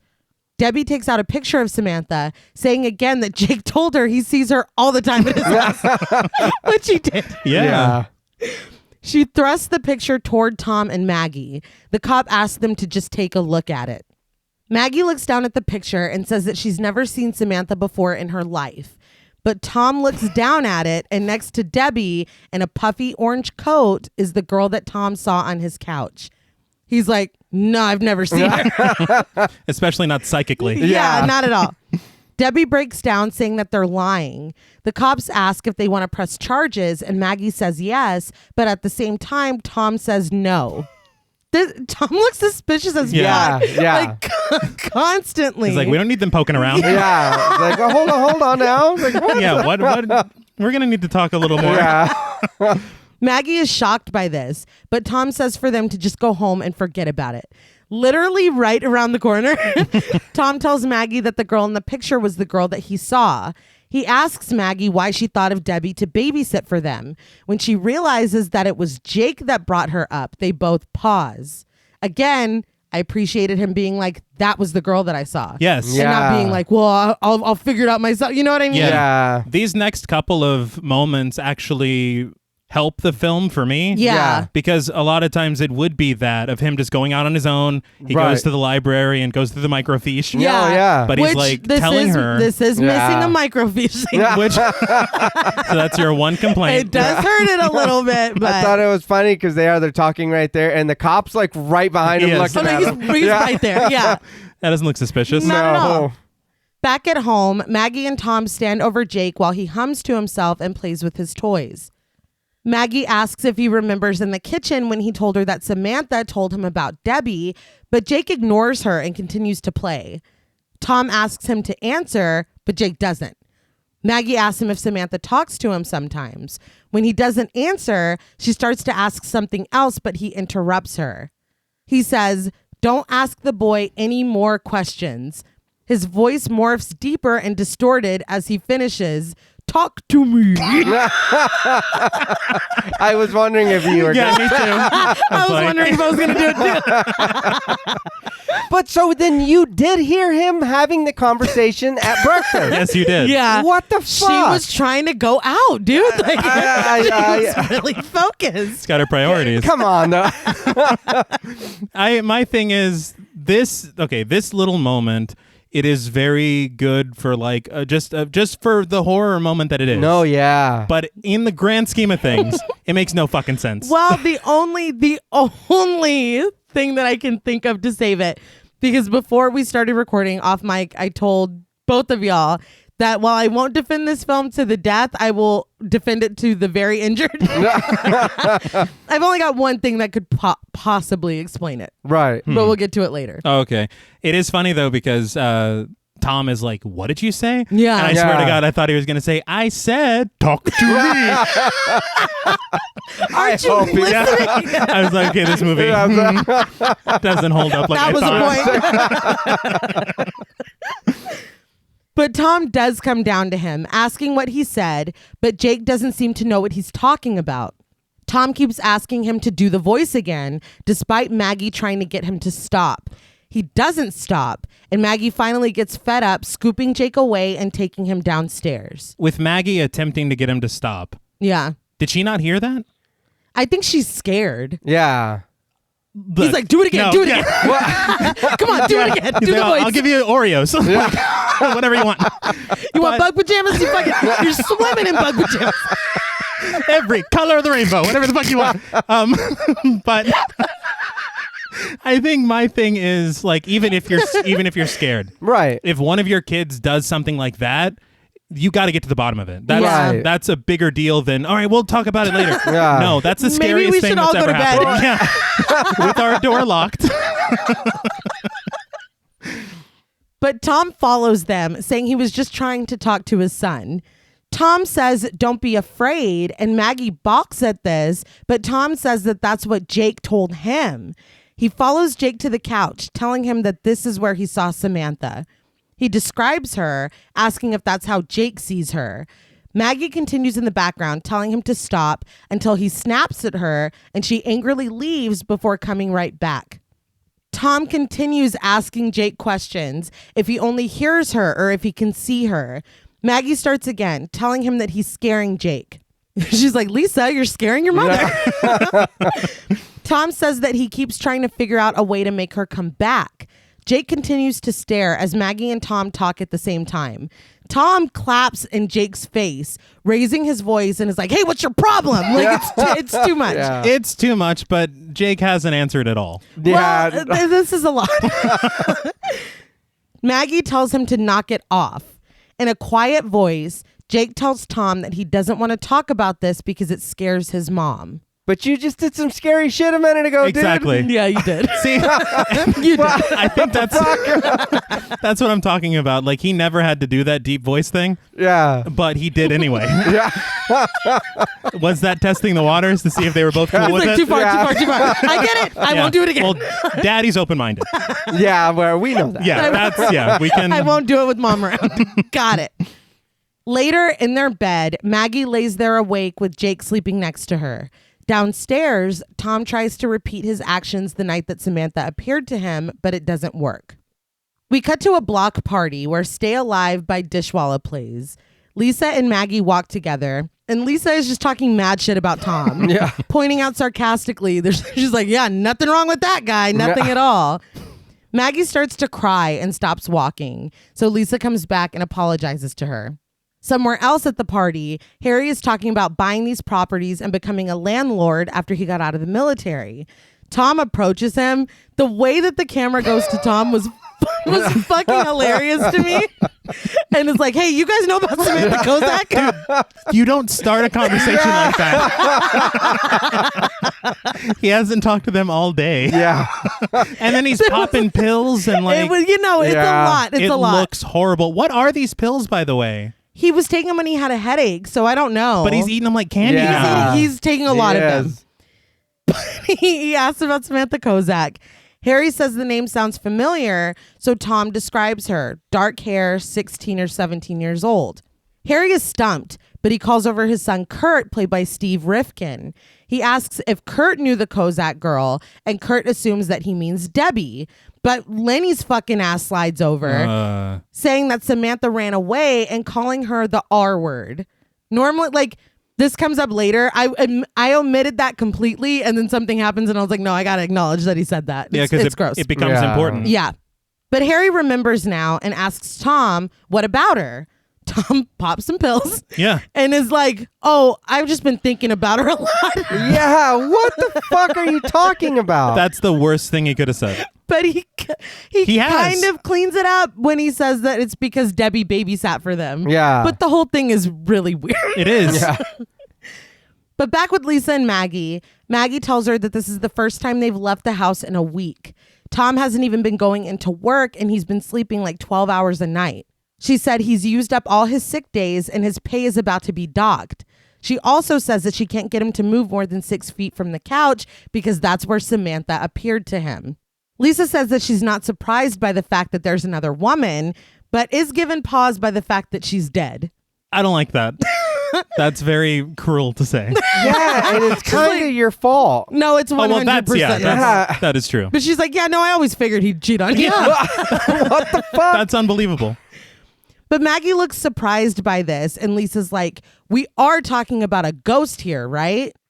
Back with Tom, Lenny says that Samantha took off last March with the black guy. I was like, oh my God, shut the fuck up. Yeah. Now I know why nobody wanted you at that party. You're racist. You're fucking disgusting.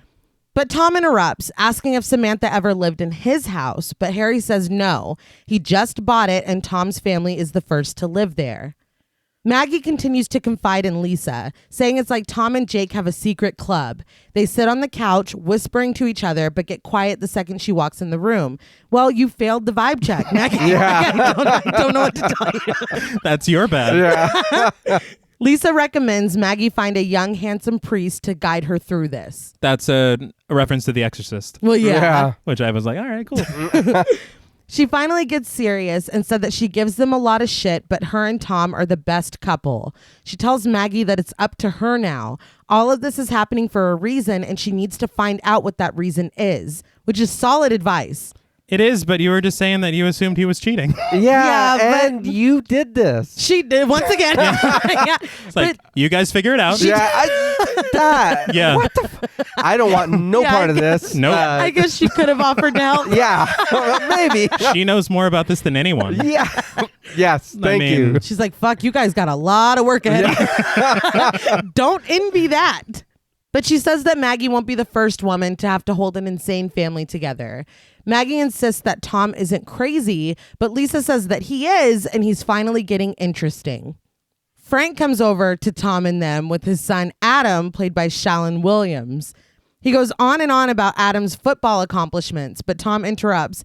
And he's like, hey, what do you know about Samantha Kozak? He needs to chill. Yeah.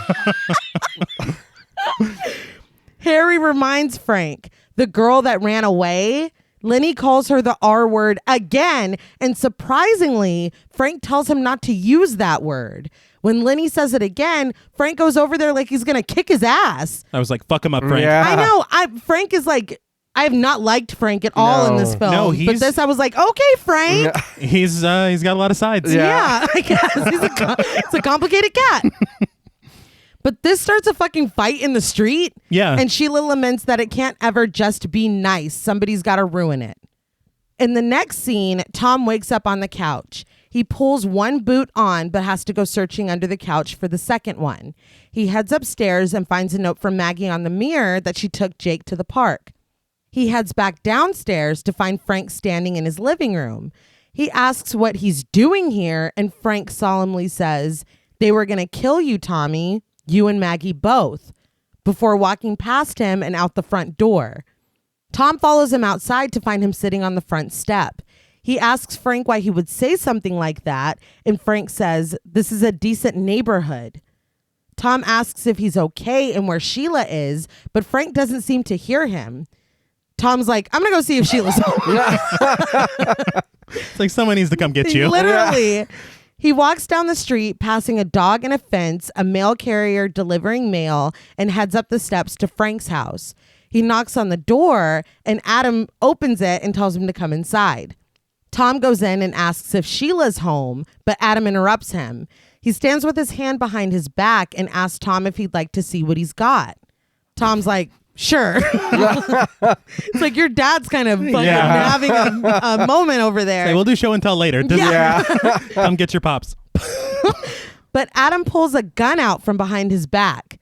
Tom is clearly uncomfortable but tries to play it cool, asking if that's one of Frank's guns. Adam says it's not today and tells him to come here. Tom tells Adam to put the gun away because they make him nervous, but Adam says, oh, then this will make you really nervous. Yeah. Like, you're right. Yeah. You're right. It was just one of those, he's like, if you think that's bad. Fuck. Like, oh my God. He points the gun at Tom before turning it on himself and firing into his side. Smiling, he rubs blood all over his face as Tom screams. It was a lot. It was I'll give you that. Yeah. It was a lot. I was actually... I'll concede. The gunshot was shocking enough. Yeah. But Very then shocking. When he's like bathing in it, Yeah. I was like, okay, this might be. Yeah, I'm like, You really, want to see something really scary? Well, you delivered. yeah. But Tom wakes up in Jared's apartment. No, he wakes up on his couch. He sits up and reaches for his boots, but there's only one there. He pleads with the second boot to not be under the couch, but that's exactly where it is. I have to call it out because the second he sees the boot, he goes, oh boy. Yeah. Just stay home then. Yeah, just stay home. I'm about to have a really fucked up day. It seems cartoony. Yeah. Gulp. Yeah. But if you're down here, the news. He heads upstairs to find the same note from Maggie that she took Jake to the park. He goes downstairs, but Frank isn't there. And when Tom goes outside, Frank isn't sitting on the stoop either. He walks down the street, seeing the same dog behind the fence, the same mail carrier delivering mail to the same house. He hesitates for a moment, watching her enter the yard with the dog, but just as he starts to rush toward Frank's house, he hears a gunshot. In all fairness, he stares too long at that dog. Yeah. Yeah. And he misses his window Yeah. by the least threatening thing that happened in his dream. It's like, yeah, that dog is still a dog. What breed is that dog? Bang! It's like, no! That dog's kind of cute. We should get a dog. Jay should have a dog. Oh, fuck, I'm on a mission. I'm late. He pleads with Adam to open the door, but it's locked. After peeking through the front window, he picks up a chair on the porch and breaks it. He climbs inside the house to find Adam unresponsive on the floor. He presses his hands into Adam's chest and blood begins to leak onto them. He's like, this was a kind of a lot because he's like, am I awake or am I asleep? Help! I want you to think about it for a second because it makes perfect sense. This is a nod to Rosemary's Baby. Oh, this is no dream? Yeah. Okay, All right. But it was a lot. Yeah. But it was a lot in both films. Yeah. Yeah, it was. So there's that. But he does scream for help. He does. A car pulls up outside as Adam is being loaded into an ambulance. Sheila and Frank rush out and have to be restrained by police and paramedics. They're understandably hysterical. Mm-hmm. Kurt runs over and watches. Maggie, Tom, and Jake watch until Maggie decides that she should probably take Jake for a walk. Yeah. Yeah, I'd say so. I did want to say very quickly, whenever the first actual dream sequence started, it felt wrong from the start. The second he wakes up and he sees that note, I'm like, something weird's going on. Yeah. But I did want to call out their attention to detail in recreating those shots, but in reality, Yeah. with those different reactions because he's experiencing it again. Yeah. I thought that sequence was great. Yeah. Yeah. It's because like he doesn't want it to be there, but I Yeah. mean it's really Yeah. good. Oh boy. Oh boy. Gulp. So we cut to Maggie and Jake walking along, Jake doing things like spinning or jumping jacks and Maggie repeating them. Jake says, well, hello there, and Maggie repeats it but pauses when she notices that they're outside of a cemetery. Bagpipes begin to play and Jake, propelled by the beautiful music, runs into the cemetery. He walks up on an officer's funeral. The other officers stand saluting the casket, but one, played by Eddie Bo Smith Jr., turns to Jake and gives him a little wave. Maggie finally catches up to her son and says that she doesn't think they're supposed to be here. She takes his hand and they walk away. Jake runs deeper into the cemetery, calling it cool. Maggie trails behind him, and behind her, the funeral disbands and the officer starts walking toward them. Maggie becomes uneasy, telling Jake that they should leave. Well, the way they frame the officer walking towards them, He looks menacing. Yeah. he's like fucking Michael Myers. Like, it's a lot. It is cool, but who'd you say hi to? Like, who would I go? Oh, Yeah. shit. See, she doesn't ask any Yeah. questions. Yeah. Like, all right, Ask who? one Yeah. question. Yeah. One. Just one. Just one. That's all it takes. But when Jake stoops to inspect one of the headstones, Maggie joins him. The officer comes around the corner and Maggie stands defensively. She asks if they're not supposed to be here, but he assures her that it's fine. She tries to brush him off, but he mentions that Jake's got the eyes on him. X-ray. He says, your boy, he shines. Yeah. Yeah. So, okay, here's the thing. Okay. When I'm watching this, I'm like, oh my God, this is literally The Shining, Yeah. right? And then I'm thinking about it and I was like, but Matheson wrote this book in 1958. So maybe The Ew. Shining is a little bit of right. a stir of echoes. Yeah. But then I read that in the book, Jake's name is Richard and he's like 3. And it's like lightly implied that he might be seeing things too, but it's not explicit like this. So I'm like, Okay. no, this is The Shining. No, yeah. Maybe I should read it and find out Yeah, for sure, see? but Wait. I'm like, maybe not. The little boy in the novel's name is Richard. Yeah. And the author's name is Richard. Correct. Is he the little boy? I guess so. I guess so. It was an autobiography, I think. No, shit. Man, he had some fucked up shit Yeah. happening. Some fucked up shit. That's what I said. Yeah. Yeah, and that was a direct quote. But this makes Maggie stop and take notice. The cop takes a step forward, remarking that Maggie doesn't have the eyes, but maybe Jake's daddy does. Maggie nods, speechless. He assures her that they're not the only ones. He writes down his address to give to Maggie, telling her to tell Tom to come and see him tonight so he can learn a few things. He ruffles Jake's hair, telling him, bye, Jake. The score begins to play and Jake smiles up at him. The cop begins to leave, but Jake calls out, bye, Scatman Crothers. No, Jake says, bye, Neil. I thought he was going to say, see you later, Doc. Yeah. Maggie looks at Jake astonished, but Jake simply explains, his name is Neil. Yeah. Yeah. But how though? Yeah. Yeah. How do you know that? And how did he know your name? Yeah. They got the thing. But the thing But is, say that. But again, Maggie's just like, wow, this is wild. Yeah. yeah, and then doesn't do anything Nope. about it. Like, ask the kid. That's all I'm Yeah. asking. One question. Well, when she did ask one question, things got a little weird. So maybe That is true. Well, but that was all because of her reaction to it. I Yeah. guess. She could be whispering on the couch with them if she would have. She could. Yeah. Yeah, she Handled blew that it. better. You really blew it. First impressions. Back at home, Jake sits coloring while Tom tries to pluck out a rhythm on his guitar. Shaking his head like this motherfucker. Jake goes over to him and repositions Tom's fingers. He plucks 2 notes and tells him to try that before sitting back down to color. Tom plays the rhythm and asks where he knows that song.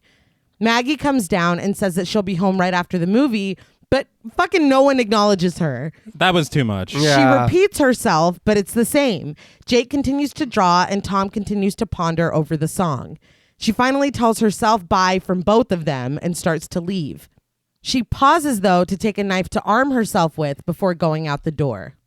We cut to her walking down an unfamiliar street, completely lost. She stops at a shop called The Third Eye. She looks back at a door that was empty a second ago, but now a woman, played by Hyo-won K-woo, stands there eating. Maggie asks if she's in the right spot, describing Neil as the person that she's looking for. The woman doesn't speak English, but tells her something in Korean and points down the alley that Maggie just passed. They said that they had her run around the camera to do that. I wasn't sure why they made it look so like she just appeared there. Yeah. But they did. And it's Because even this is all unsettling. yeah. It's even weirder because Maggie doesn't have any kind of powers. No, So why is this happening? I don't know. Okay. She was eating too. Yeah. She looks super cash. Like she's been there. Yeah. So Maggie heads down the alley, startled by someone chaotically running up some stairs next to her. I don't know why they felt the need to do that. But when she comes to a door, she knocks on it and an elderly man played by James Andelin answers. She tells him that she wants to see Neil, and he looks her up and down before telling her to wait here and heading inside. He goes inside and he's like, I don't know who that is. But finally, Neil comes to the door. He is not happy to see her, telling her that he said to send Jake's father. She tells him that Tom would have never come, and he's so paranoid that he would kill her if she knew he was talking to him about this. I don't understand this. I don't think I feel all. like if she was like, we met this man. Yep. He knew Jake's name. He knew that you could. Tom would have fucking jumped on it. He's so desperate to see the ghost again. Like, I do not see Tom not coming to this or being mad at her. Yeah, no shit. to murder her. Yes. Yeah. On commentary, Koepp said that in the original script, he was the one that went. And he did have the conversation with him and figured out like a lot of stuff out. Yeah. I wonder why they changed it. I don't know. I think he said something along the lines of he wanted to keep Tom in the dark for longer. But he's not in the dark. He literally saw a full body apparition. That's the goal of every. Yeah. So I mean, I don't know, but then also it gives Maggie something to do. It does. I guess I don't. I mean, okay. I mean, I'm going to be flat honest with you. I think the writing in this section is really, really good. Right. But I think plot-wise, the inclusion of this is really weak. Well, because it doesn't go anywhere. Yeah. Yeah. Like it doesn't go anywhere. No. Yeah. I thought he was going to be like a bigger something. But someone inside the room yells at Neil to close the fucking door. And Neil says that they're paranoid too and he can't let her inside. Maggie asks who they are, and the person inside yells that this isn't a freak show and tells Neil to close the door again. Maggie tells Neil that her husband is losing his mind, and she doesn't know why, but she thinks that Neil does. She says that he can tell her what he knows, but he can't tell her to go away because she's not going to. The angry person inside starts toward the door, and Neil's like, all right, let's go inside. Let's go inside. I read that was played by the producer of the film. Oh, that's cool. He's like, I told him to shut the fucking door. Neil asks how long Tom has had it, and Maggie says a few days. He asks what happened. Did a child die? Did he get in a car accident? Did he kill someone? But Maggie says no, he was hypnotized. She asks if that's what started it, but Neil says that it comes and goes. Some people have it for 5 seconds. Some people have it for their whole lives. He says that Tom is a receiver now and everything is just coming in, but he doesn't understand it and he can't stop it. He's in a tunnel with a flashlight that only comes on every once in a while, enough to get a glimpse and know that it's there, but not what it is. Maggie brings up Jake, but Neil tells her that he has a much better flashlight. He asks if Tom knows what the ghost wants. Maggie says that she didn't ask for anything, but Neil says that Tom just wasn't listening. She wants something, and now she's waiting for it. If Tom doesn't do it, she will never go away. So this about Jake having a better flashlight is the only thing I can think of to explain. It doesn't work for me. Now, if he has a better flashlight, then he can help to illuminate his father. But he's not like, talk to me. There's no Maybe need he's for just that. more susceptible to like To being, and for that to be Samantha doesn't make any sense either. right. I just didn't like that at all. It was a scary moment. It was a good moment. Yeah. But I don't mind it because it does it for me at least. That's why Jake is able to talk to her more clearly. right. Than because Tom couldn't even right, understand yeah. her. Tom didn't even know what the fuck was going on until after the hypnotism. Mm-hmm. The only thing for me, and I don't mind this. I wish that Tom would have been the one to come. Yes. The only thing that and I'll bring it back up later is that she's being told what's going on right now. For sure. Absolutely. Everything's being laid out. You know what's happening. Now keep that in mind for later. Yes. But- And specifically, Neil telling her that she's asking for something. Yes. That's very Yes. important. Yeah. It's not important at all. But I did want to, because I had said earlier, commend, I love the description with the flashlight. Yes. Yeah. That's great writing. Yeah. But I just want Neil to mean more. Yeah. I No, will agree with yeah. that for sure. But back at the house, Jake is watching the mummy shroud like he is not supposed to be. Maggie runs herself a bath, but when the water's too hot, she turns on the cold water. She hears the woman in the movie scream and comes in to turn it off. Jake pleads for 5 more minutes, but she says no. She quickly changes the channel and asks Jake if he'll be okay for 10 minutes while she takes a bath. Jake is just pissed that she turned it off before it got to the best part. Maggie goes back into the bathroom and goes into the medicine cabinet. She closes the door, and in the mirror, Samantha stands behind her by the tub. Maggie can't see her, though. She checks her reflection, and when she steps back from the mirror, Samantha is gone. Did anybody think of 13 Ghosts? Very fair. That is a very fair point. I mean, I was more along the lines of, because to me, I thought, that's a very kind of overused trope. Yeah. I did think, because the music cue hits before you see Samantha. Mm-hmm. Yeah. And so I was like, well, that's kind of weak. But I'm realizing that the point of that shot wasn't for the scare. It was for her to disappear. Yeah. Which is even scarier. Yeah. So I was like, all right. I'll allow it. Fair point. Good job.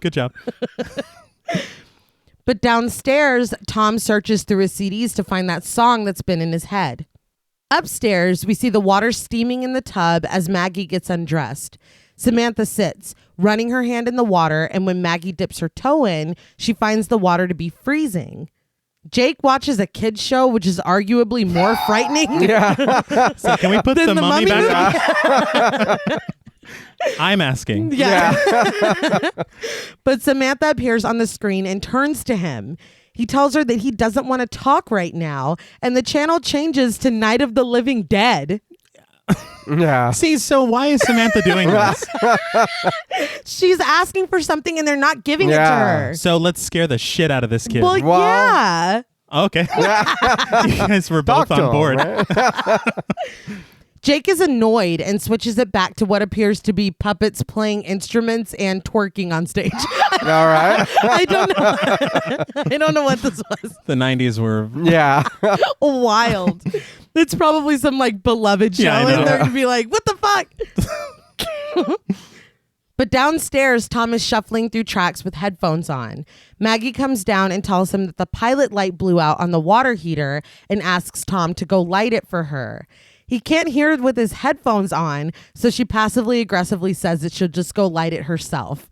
But like, he has headphones on, he can't hear you. Yeah, that's that. They were ignoring you earlier. Yeah. That was fucked up. This one's not his fault, I'll say. Yeah. One thing I will say though is once we learn what it is very funny to see him search this hard. Yeah. Yes. It's only one of the most recognizable. I know he didn't have Shazam or whatever, but dude, you're a musician. You gotta, come on. But she moves a rug on the kitchen floor, revealing a door to the basement. She climbs down, and when she turns on the light, a single bulb hanging from the ceiling, it illuminates Samantha. Maggie walks right past her, still unable to see. Upstairs, Jake is still watching the creepy-ass kids show when it switches back to Night of the Living Dead. He tells her that he said no before using the remote to change it back. Tom is still listening to music as Maggie strikes a match. She leans in to light the pilot, but it's already lit. Samantha wraps her hand around the light bulb and the basement goes dark. Maggie just remarks, "Bummer," before standing up and hitting her head. I would be so fucking scared. Yeah, dude. Yeah, we wouldn't have a heater anymore. No. Not going down that's there. fine. It's fucking crazy. And like you were just saying after her talking with Neil, know that there's a ghost in the house. Yes. Like that is a fact at this What point. the fuck? Yeah, that is true. I'm horrified. I'm not even taking a bath in there by myself. Yeah, No. I also thought that the fact that it was lit should be worrisome. Yeah. Yeah. She's just like, oh, that's weird. Yeah. She Also- cares more about her hitting her head. Also, the tub was so hot she couldn't stand to be in it. Yeah, and then suddenly... Yeah. Yeah. She's like, oh, that Maggie, girl. But upstairs, the TV switches back to Night of the Living Dead. Jake tries to change it back with the remote, but it's no use. He walks up to the TV and presses the buttons, but that doesn't work either. As a last resort, he pulls the plug from the wall. He stands there, holding the plug in his hand, but the film still plays on the screen. It's getting down to the nitty gritty of it, too. Like, shit's going down. Yeah, they were organs and... Yeah. Jake shakes his head in fear and disbelief. So the thing I use to kind of excuse that away, because it's kind of, doesn't necessarily fit in with what I think Samantha would be doing. Right. She also, didn't she control the static earlier with Tom in the TV? Or am I making that up? Maybe. I thought that maybe. Because I'm like, maybe this is just part of it. Yeah. Yeah. You know, I mean, I don't know. Because otherwise, this just feels very out of character for this ghost. For me, Yeah. I feel like she's getting frustrated because she's calling out for help. She brought her fucking sister to the house. Still, nobody's listening to her. But I have the power to keep the TV on when it's unplugged. I'm going to scare you with Night of the Living Dead until you fucking do what I'm asking you to do. But What do you you're- not understand? But you're talking to Jake. Just tell him. Yeah, he's the only one that has been listening. Yeah. You know, it's Don't glare at him harder. through his favorite scary TV Yeah. I show. know. It's harder for some people to communicate than others. Oh, she's been doing a pretty Yeah. damn good job. She's like, hey, call Debbie. Yeah. Tom is still listening to music downstairs, but when he looks up, he's surprised to see his house, but in the stages of remodel. There's plastic over the windows, no furniture, and the front door is open. The air is so cold that Tom can see his breath. His headphones and CD player are gone now. He gets up and finds Samantha's orange furry coat by the fireplace. As Maggie climbs up from the basement, bleeding from where she hit her head, Tom looks up to see Samantha standing by the front door. She turns to look at him before starting toward him. Her movements are jerky and unnatural. So they shot her at 6 frames per second, and they kind of had her act these things out very slowly. Yeah. And so whenever it comes time for it to be seen in the film, it gives those jerky. It's fucking scary. It Yeah. is. When I was a kid, I was Yes. like, Yeah. I can't handle this. please stop. Samantha, please. With bracelets on her wrist, she reaches for him and he extends his hand to her. He hovers his hand over hers as she moves her finger, and suddenly the air is pushed out of Tom. Maggie comes into the living room to see Tom in that position, standing strangely by the front door with his hand extended out to nothing that Maggie can see. I thought she was going to be like, are you falling in love with that ghost? Are you fucking that ghost right now? I knew it. God damn it, I knew it. Tom is still seeing Samantha in front of him, and when Maggie comes and grabs his face, pleading with him to breathe, the illusion disappears, and Tom takes in a desperate breath before collapsing to the floor. He asks Maggie if she saw her and that she's here. He clutches onto his wife as she looks around confused. Outside, Debbie nails a missing person poster with Samantha's picture on it to a post. So again, something that was already hinted at Yeah. earlier. I know we joked about her doing the whole like, are you banging that ghost? Yeah. But the shot of him with his arm out, Yeah. that is, I love it so much. Like there's something so haunting It's about it. No. Scary. Yeah. I see that the house is haunted. We got to move. Let's go. Right. Yeah. Like This is proof. yeah. And then what you know already. Exactly. We cut to Tom barging into Lisa's apartment, asking her to close whatever door she left open because he wants it all out. Lisa sarcastically tells him to come on in and introduces him to her friend Clarita, played by Rosario Varela, who sits on the couch. This is David Koepp's wife. Isn't that cool? I love Oh, it. yeah. I love it. But anyway, Tom basically asks if Clarita can leave. Lisa asks her in Spanish, explaining that Tom is a little crazy. Clarita's like, now? Lisa apologetically says yes, and she's annoyed, but Clarita gathers her things and leaves. And Tom with the worst Spanish. He's Yeah. like, gracias. Oh, no, yeah. He's doing his best, man. Well, get on It's Duolingo. just not that great. With her gone, Lisa sits down and asks Tom to bear with her. Right before he got here, she and Clarita got high, so this is really blowing her mind extra. Yeah. It's going to kill your high shit. God damn. Tom demands that she listen to him. He tells her to shut the door in his brain now, and she assures him that she can do that. They sit across from each other, and Lisa calmly gives him the same instructions to calm down as before. She asks if he can see anything behind his eyelids, and he just tells her to get to it. She did a great job last time. She Yeah. did. You should probably just let her do it however she wants to do it. But she tells him to just pretend that he's back in the movie theater. She gives a condensed version. The theater's dark, and he's floating toward the white screen with letters on it. Tom gasps, saying that someone is here. Lisa assures him that the theater is empty besides him, but we see the theater now, and sitting toward the front is a woman with long dark hair. We are drifting toward her instead of the screen. Lisa tries to calm him down, but Tom is struggling to breathe. He's like, I can't breathe. And she just keeps going. She's like, Yeah. and on the screen. Yeah, no air. Anyway. But Lisa asks him to look up at the screen. Instead, though, he reaches toward the woman's shoulder. Samantha turns toward him, and suddenly she's next to him, clutching at him with plastic over her face. He gets glimpses of the mid-renovation house again before coming back to the theater. Across from Lisa, he gasps for air as he fights with Samantha in the theater. He rips the plastic off, revealing her face with a tooth missing in the front of her mouth. Lisa tells him again to look up at the screen, and he does. The word in thick black letters is dig. Tom screams and runs to Lisa's fridge. He grabs a beer and gulps it down. She asks if he's okay, saying that what happened is not normal. She continues to ask questions, even saying, want a beer? As he's chugging it. That line delivery is... It's so good. Finally, he stops drinking, and after contemplating for a moment, he tells her that he's supposed to dig. I'd want to say seeing Samantha in the theater was genuinely frightening. Yeah. Because this is a theater created in his mind. Yes, Yeah. she's in there. Yes, Yeah. that's awesome. Yeah. that was just really, really cool. Back at home, Maggie returns with her arms full of groceries.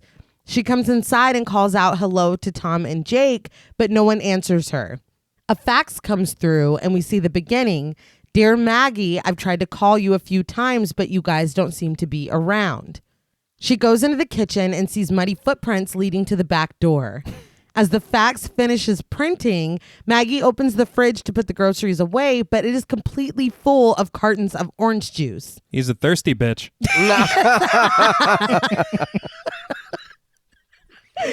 She walks outside to see multiple holes dug in the backyard.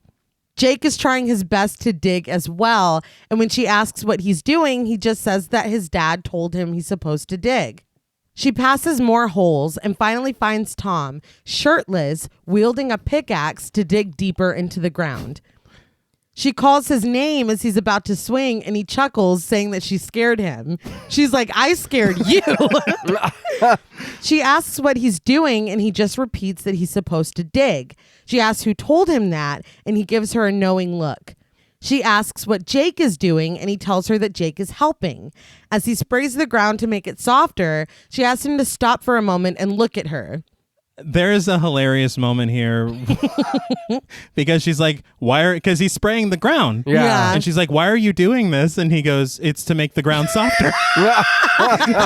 Water makes I was like, dude, that is. You know that's not what Yes. she's talking about. But that's brilliant.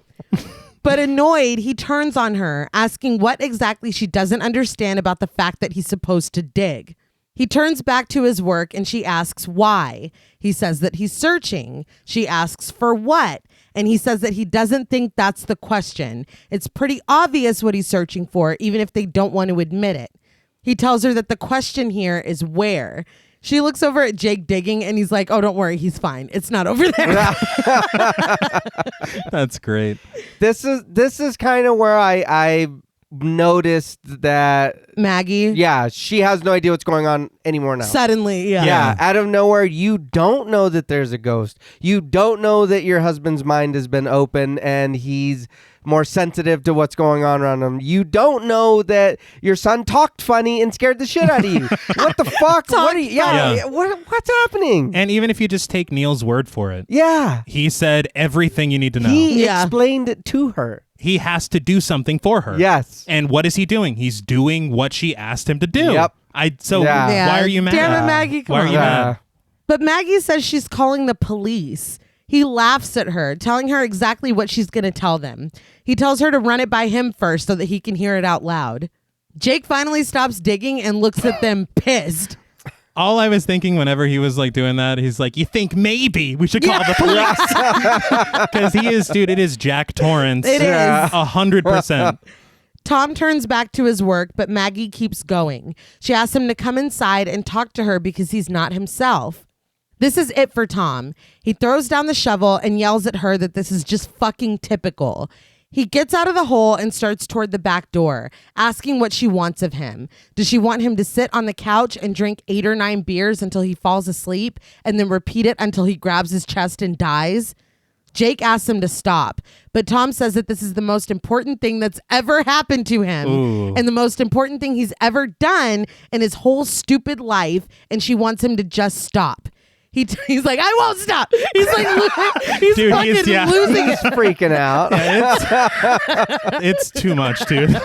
He's scared though. He's like, Like, I get it, but it's like the delivery. He's panicking. Yeah, this isn't it, Tom. We talk a lot about delivery. yeah, Exactly. But he says that he won't stop. Maggie calmly tells him that for the 8 years that she's known him, he has never spoken to her like this. She vaguely threatens to leave if he does it again. She tells him that when he talks about how ordinary he is and his stupid life, he's really talking about their stupid life. She says that she doesn't think that it's particularly stupid, so how the fuck is she supposed to feel about that? Yeah. And she's 100%, No, yeah. 1,000% Yes. right. And I know how this whole sequence ends, but at this moment I was like, okay, after he's like, I won't stop. That'll Yeah, Yeah. it's like, holy fuck. pick up Jake, take him to your mother's, He literally. something. Yeah. Because this is not This is not a good. good Yeah. environment at all. But she heads inside, leaving Tom speechless, and then Jake just starts wrecking shit. Yeah, why? I don't know. He's like, I heard you say it's not over here. yeah. Inside, Maggie sits down to read the facts. Tom comes in and pauses before getting 2 glasses and pouring them both some juice. He gulps his down and eyes Maggie's before finally asking if she's going to drink that. You could have just poured yourself another glass. Yeah, she didn't ask you for that. No. I will say though, after that, we'd be friends again. That was It's like, all right. yeah, that was funny. She looks up at him before returning to the facts, and he drinks her drink. He apologizes badly and then asks who the fax is from. She says it's from her brother Steve. Their grandmother is going back to the hospital. Tom says no, but he stops himself. Maggie asks him what, but Tom says nothing. The phone rings and they both seem to know what the news is before she answers it. Maggie asks him again what it is, and Tom just fucking walks outside. Yeah. She answers the phone and it's Steve. He interrupts her and delivers news. Maggie asks, she did? Tom waits outside and consoles Maggie as soon as she walks out. She tells him that he already knew and he just asks when the funeral is. She says that it's Sunday and they need to leave as soon as they can. And Tom's like, oh, you wanted me to go with you? This Sunday? He's like, remember that whole most important thing in my whole stupid life? But she pushes him, saying that her grandmother practically raised her. Of course, she wants him to go with her to her funeral. He says he's kind of in the middle of something. And Maggie goes back inside, slamming the door hard enough to shatter the glass. Tom looks at his warped reflection, and we cut to him waving goodbye to Jake in the back seat as he and Maggie leave. But see, this is what I'm saying. Like, I understand the grandma thing and all that, why she would be upset. Mm-hmm. But you know that he can't leave. You know he's freaking you're like, out. he is in the Yeah. middle of Yeah, something. yeah, he is. You know that. Why are you acting like you don't see the whole backyard torn the fuck up? Like you know really he- think Tom's just going to sit there at the Yeah. funeral and behave? Honestly, if he goes, it's just going to cause a situation. Yes. He's going to see her there, or he's going to something Yeah. bad is going to happen. Yeah. Because she's like, you're not even at the house anymore? Yeah. That's even bigger, dude. Yeah. Pissing her off even more. Tom continues to dig in the yard, but when the hose won't reach the new hole, he disconnects it and hooks it up to a closer spigot. He tries to turn on the hose, and when no water comes out, Tom is livid. He stomps toward the house, complaining that he's paying $800 a month for a house with no water. I was like, $800? I Yeah, cried a I little bit. know. I was like, damn. I pay more than that for my fucking apartment. Yeah. This is a 2-story townhouse. No that shit. hurt. Oh. But he stops to kick a bucket, which flies up and breaks the 2nd-story window before he heads inside. Oh, he's mad. Oh, yeah. They said this was another happy accident. That wasn't supposed. okay, It yeah. wasn't supposed to break the window. He Yeah. was just supposed to kick it. But they said he stayed in character, so they just used it. See, Hell yeah. dude, the professional just Yeah, stay in it's character. perfect. Yeah. Because I'd be like, "Holy did you see that? I'm sorry, I didn't mean to break it." But he goes down into the basement, screwing the light bulb back in before checking the pipes underneath the house. He starts to climb back up, but pauses, looking down at the ground. We cut to Tom breaking the floor of the basement with his pickaxe. The sound of it can be heard out on the street. And later, exhausted, he abandons the pickaxe, muttering that he needs tools. Tom goes to the store, still filthy from his day of digging. He spots a jackhammer and takes it home. As he struggles dragging an engine into the house, Sheila sees him and rushes to her car. The look on Sheila's face. Yeah. Interesting. Compressor. Oh, it's not Is an that engine? what it's called? The big thing that Yeah. shakes and vibrates and gives power to the jackhammer? Yes. It generates that- most of the power. Yeah. That's what I had written before, but I changed it for engine. To one word? Yeah, you should be proud of me. It is a machine. It was the Yes. shaky No, thing. But back at home, Tom turns on the what? The compressor. The Very good. compressor. Puts plugs in his ears and pulls on a pair of goggles. He starts the jackhammer and begins digging in the floor, screaming and laughing. He's having fun. Harry hears it plain as day across the street, who mutters that it's a rented house. So, okay, one thing very quickly. Yeah. With the jackhammer, I was like, oh shit, everyone's going to hear. And then he started screaming as well. Yeah. Fantastic. He didn't give a shit. But the thing is about the rented house, he's the landlord, isn't he? Yes. Yeah. So why isn't he going over there right now? Yeah, what Yeah. the fuck are No you doing? shit. Yeah. But the sounds of the jackhammer and Tom's maniacal laughter echo throughout the neighborhood. We get like wide shots. Yeah. Maggie calls Tom from her grandmother's wake as Jake sits at the table in the kitchen drawing. When Maggie says that her family is drunk and fighting with each other, Tom apologizes for not going, saying that he's an asshole. She asks how he feels, and he says that he's fine, much better. He says everything is fine now, which is like super believable. Yeah. Jake crumples up a piece of paper and Maggie asks, so no more digging? And he says no. She says that she's sorry. She shouldn't have just stormed off and left him alone. But Tom says that he deserved it. She tells him to come up there and be with them. He could make it in an hour. But he says that he's not supposed to use the work truck for personal trips. So she offers to come and get him. He's like, oh, no. But Maggie looks at Jake, who is furiously scribbling on the paper. She's like, I'll pull out front and honk. He's like, no. But So again, the fact that he's being so affable and like whatever. yes, yeah. That's really suspicious. It's Yeah. scary because you were like, no, I won't stop. Like a couple hours ago. But that again, and I know but again, you know something's wrong. Yeah. Him being like you said, him being that way, you wouldn't be like, what's wrong with you? Yeah. What happened? You know what I mean? I left not too long ago. What the fuck? Mm-hmm. It's He's like, everything's fine Yeah. now. Yeah. I'd be like, is this Samantha? it's like all work and no play. This is not Tom. Samantha's ready to go. She's like, I think your wife's gonna be mad when she gets here. Yeah. I better. I head want out." no part yeah, of this. you kind of fucked the house up. And she's been thinking you're cheating for like forever. Yeah. But Tom gets off the phone, and as he walks through the house, we see that he has knocked a hole in the floor of the living room, which I don't understand why he did, because he was already in the in the basement. Yeah, that confused me. All the floorboards. Yeah. He pulls the sledgehammer out of the hole and tosses it into the basement, where he has ruined the flooring. He hops down and picks the sledgehammer back up, getting to work at breaking the floor some more. At the wake, Jake sits on the stairs with Lisa. Maggie asks if he's ready to go, but he says he wants to stay here. He's scared to go home. Maggie asks why he's scared, and he says because of the feathers. Maggie asks what he means, and he says that he doesn't know, just the feathers. Lisa tells her that it's fine, she'll watch him. Maggie starts to leave, but Jake tells her to stop. He hands over her purse, which she almost forgot. Maggie hugs him and heads outside where a storm has started. Jake watches her silhouetted in the doorframe.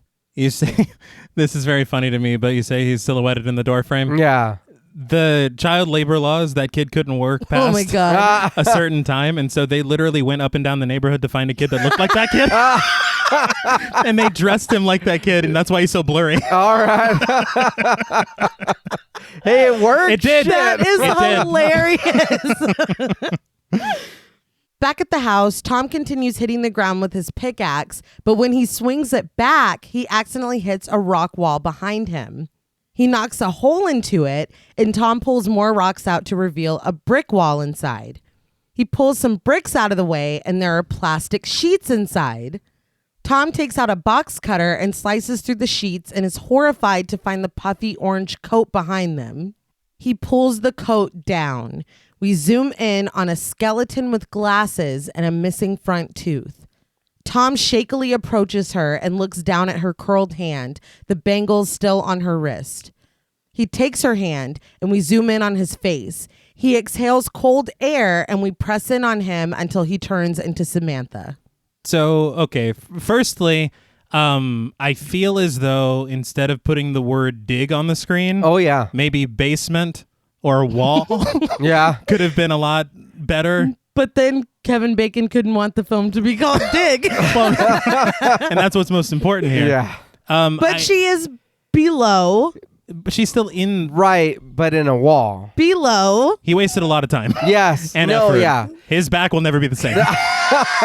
He was fucking like working hard. I think that was the thing too. I'm like, man, all right, I get it, but maybe dig wasn't the right word. Yeah, I mean, to come use. on. If you have the power to put a word on the screen, Yeah. that's all I'm saying. It's something. Tom's flashlight. This isn't on her. Oh, All right. why did instead of glaring at him through his favorite TV show, tell the boy?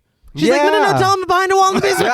Like, that's way better. Something. There are rules where she can't. We don't know. Well, she don't seems know. to be doing whatever she wants. We don't know. Yeah. I also did want to point out this might be a reach, but I did notice that Samantha's body is somewhat mummified, Right. and Maggie told Jake the mummy gives you nightmares. Oh, shit. All right. Very good. And so I was like, is that a little, It probably is. I feel like there's a lot of cleverness in this. Yeah. That's good. But we zoom out and Samantha is wearing her glasses and the puffy orange coat. Someone calls out hi to her and she answers the same. The person asks her to come closer because they can't hear her. We see someone standing on the porch of what will become Tom's house, beckoning her over. Confused, Samantha heads toward him. As she gets closer, we see that it's Kurt, Harry, the landlord's son. He tells her that he wants to show her something, but when she asks what it is, he says that it's a surprise. Samantha is incredulous, but she follows him inside the house.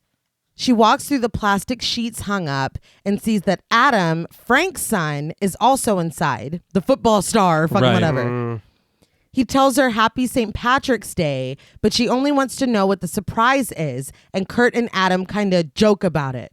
Kurt tells Adam to keep drinking despite his protest that he's already drunk.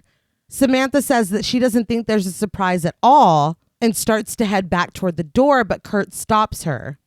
He tells her that the surprise is that they want to be her friend now.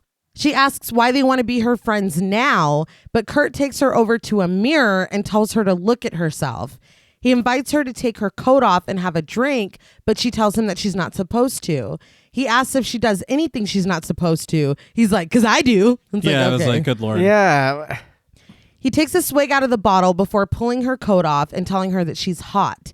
He asks if they can be friends, and Samantha reluctantly says that he can kiss her if he wants to. Kurt jumps right on this, grabbing her face and kissing her while groping at her, and she asks him to not do it like that, and he agrees, but immediately does it again. Samantha is uncomfortable and says that she wants to go home, but Kurt won't let her go. She struggles to get away from him, finally falling to the ground hard on her face. She turns her head and spits out her tooth.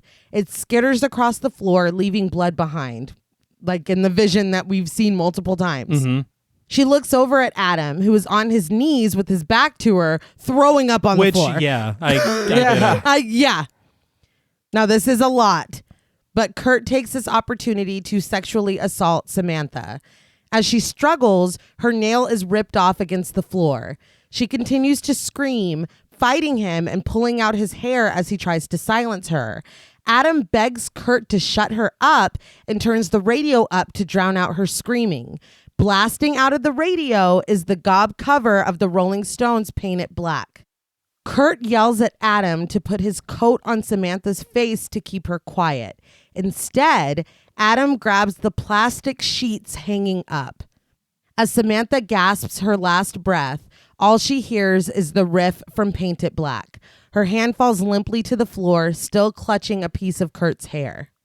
I did want to talk about Painted Black very quickly because that's, the song that he's been searching for. Right. The song Jake's been humming, the song he's been playing on the guitar, all that stuff.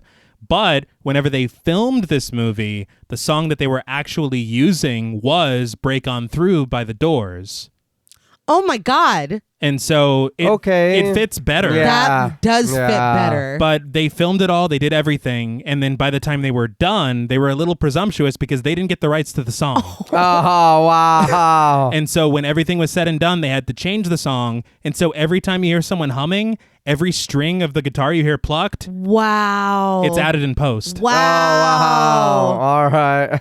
That's impressive. Yeah. I would have never guessed. Nope. No, because we talk a lot about like bad. Yeah. Bad like ADR or whatever. This was wow. Yeah.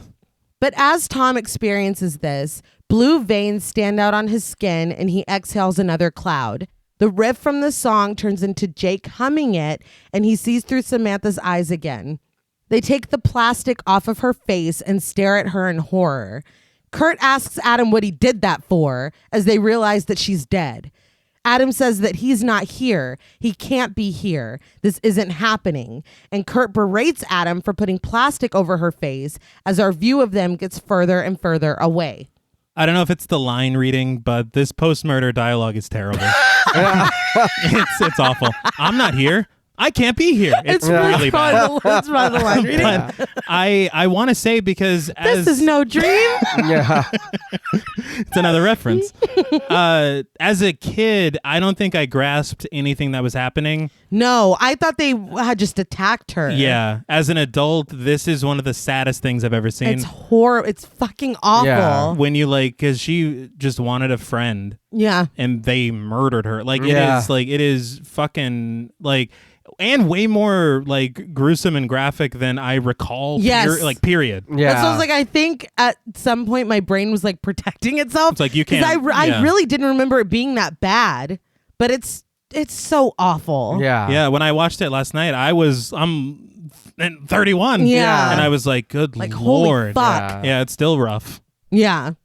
Tom wakes up slumped in the corner of the rubble in his basement.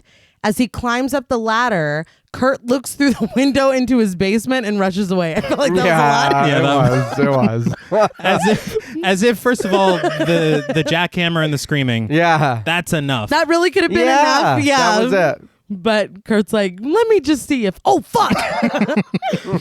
But Tom heads outside into the rain and walks to Frank's house where candles and drawings are put up on the porch for Adam.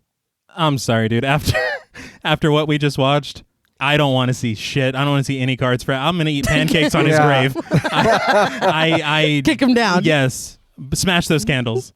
Tom knocks on the door, and when Frank answers, he asks how Adam is. Frank says that he might make it or he might not. He's leaving to join Sheila with him at the hospital. Tom apologizes to Frank, saying he's sorry because he thinks he knows why Adam shot himself and he's going to need to call the police about it. He says that he doesn't want him or Sheila to have to hear about it from someone else or read about it in the paper, so he wants to tell him before anyone else. This is really kind. It's a very kind gesture. Yeah. But it's probably the most foolish thing he could do. I think it is up until when Frank's like, give me a second. Fuck. Like, it's like, geez, I fucked up. Run off into the night. I fucked up. Frank asks what he's talking about, and Tom just asks him to come to his house. Frank heads back inside, and we cut to them walking through the rain to Tom's house. It's pouring rain. Yeah. Frank went back inside to get his coat, but it's just slung over his arm. Yeah. Like, why aren't you wearing your coat, man? But meanwhile, Maggie sits at a stoplight, impatiently waiting for it to turn green. In the basement, Frank asks how Tom even found her and asserts that he doesn't know it was Kurt and Adam. Tom says that he does, though, but Frank maintains that he can't prove it. People are just going to say that he's a lunatic. Her body doesn't prove anything. But Tom says that she's holding someone's hair in her hand, and they're going to be able to tell whose it is. So, okay, this is where, considering that Frank has been all about his son this entire film. Right. Do you really think for a second that he won't? It literally... Yeah. It's misguided, but he was trying to do the right thing. We got different definitions of right, but continue. He was still going to call the cops. The order. And be like, they're on their way right now. Frank says nothing in return, and Tom says that they have to call the cops.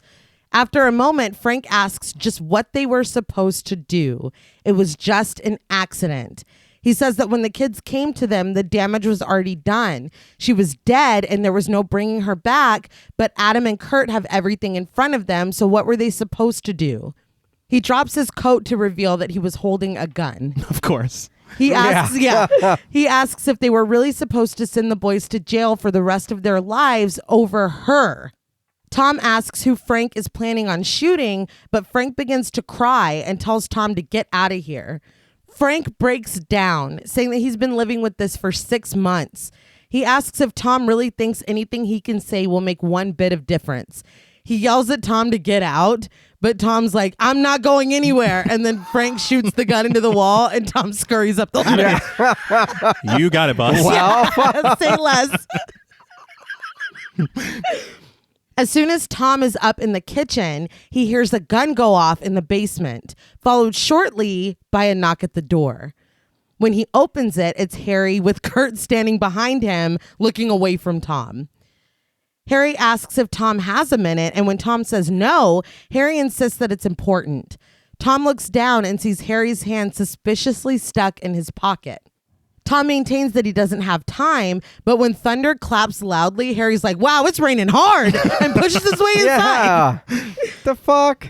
Kurt follows and closes the door behind them. As if their intentions weren't already. Yeah, it's like the shifty, like. Yeah.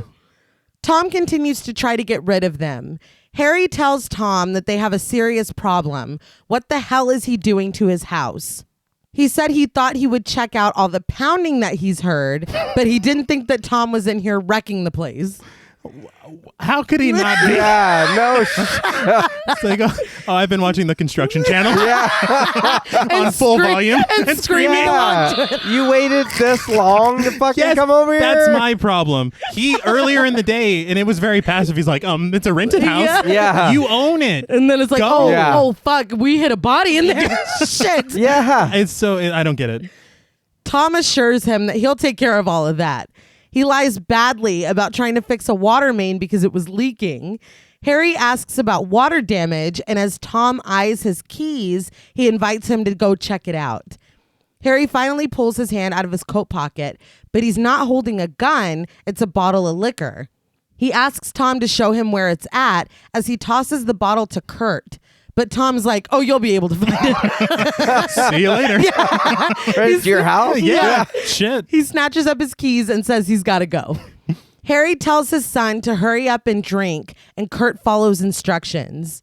Can I ask why he's doing this? To give him a little bit of courage for something that's about to happen. Oh, that's what I think. Courage. I thought it was to make him an unreliable witness. I swear to God, I thought that was why. So Kurt, you were drunk. Yeah, You don't know what happened. So never mind. I don't know what I'm talking about. Unreliable. It's like smell his breath. He's no. really drunk. They know what they're doing. That's the funniest thing I've ever heard. I swear. I'm happy to be No wrong. one's going to believe you, Ronnie.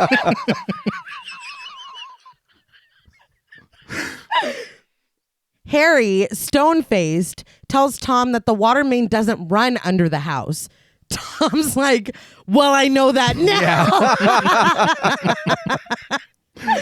He clenches his fist, the keys between his fingers like Wolverine. Harry reaches into his other pocket and all hell breaks loose. Tom hits Harry with a lamp. Kurt grabs a fire poker and beats Tom with it while he tries to run away. Harry says for Kurt to get Tom onto the rug. Again, Kurt follows his father's instructions, but pauses when he looks down at Tom. Harry says not to look at him, and they turn Tom over. Harry puts a pillow over the back of Tom's head and presses his gun into it. See, this is what he was giving him the liquid courage for. See, now it's starting to make sense. An unreliable witness. I swear I was like, when they get to court, man, he's gonna strike that. He's already murdered someone. Oh, well, they don't know about that. Yeah, but so what now? You're going to murder this dude here in his home? And then shoot what? him in the head. Yeah, and then what? What do you do now? What happens next? The wall doesn't work. Yeah. People Doesn't find work? it. Yeah. What? Wall's out. Yeah. But outside, a horn honks repeatedly and they all freeze.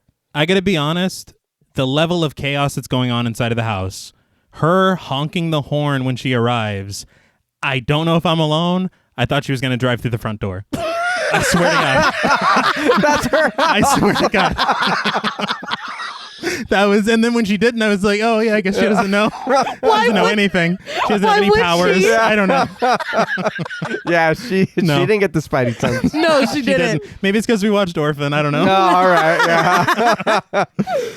But we see that it's Maggie. She honks a few more times, and when Tom doesn't come out, she gets out of the car. She starts toward her house and watches as the lights go off inside. Yes. Come on. And then some glass breaks, and then there's grunting sounds. She goes back to her car and goes into the purse that Jake made sure she took and pulls out a knife. As she walks up to the porch, the last light goes off inside. She goes inside and calls out to Tom. When she tries the lights, they don't work. And she finally switches on a lamp, and that's when Harry knocks her down. It's like waiting on her to turn the light on.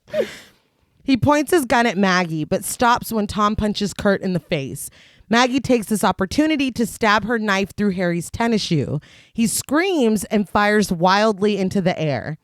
Tom grabs Maggie, and Kurt gets to his feet, ready to attack. As he raises up his hands to swing the fire poker at them, he's shot multiple times. When he falls, we see that it's Frank behind him. After shooting Kurt, he turns his gun on Harry. As Harry falls, the gun fires one more time through the ceiling, through the floor of Jake's bedroom, through his bed, and out of his pillow. The score plays as feathers fall onto his bed. So I was very surprised by Frank's babyface turn. Yeah. Listen, what was he just sitting down there waiting? Well, what was that And other listening? shot? Maybe he couldn't do it. I don't know. And he was just down there freaking out. The fact that they're like fucking fighting and yelling No, at each yeah. other up there, and Frank's Yeah. just like, I'm biding my time. Like, I don't. But the feathers. The Yeah. feathers moment is great. I feel like it gets no love. I feel like visually it is very, very cool to see. Yeah. No, yeah. But even if he had gone with her, he wouldn't have been there. She's like, now go to bed. yeah. So, I mean, either way. It doesn't matter. Don't think too hard about it. It's Okay. great. All right. But Frank drops the gun before saying, they were going to kill you, Tommy, you and Maggie both, before walking outside. Tom and Maggie embrace before going out onto the porch with Frank. Frank says, you can't let something like cold-blooded murder happen. Not here. This is a decent neighborhood. Man. See, I like that. Yeah. It's so good. That was because you don't know what the fuck it means earlier. No. Yeah. But that goes for so much of it. Yeah. Like the plastic and the how. I mean, all of it is just like these little breadcrumbs. And Yeah, I feel yeah. like it's such a satisfying payoff. And I think that also really speaks to like the desperation that I was talking about earlier.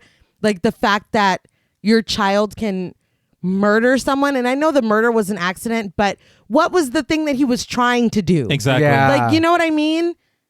But as long as you hide it and you put it behind a wall and you act like nothing happened, this is a nice neighborhood. My son's a football star. You know what I mean? Yeah, like, it's yeah.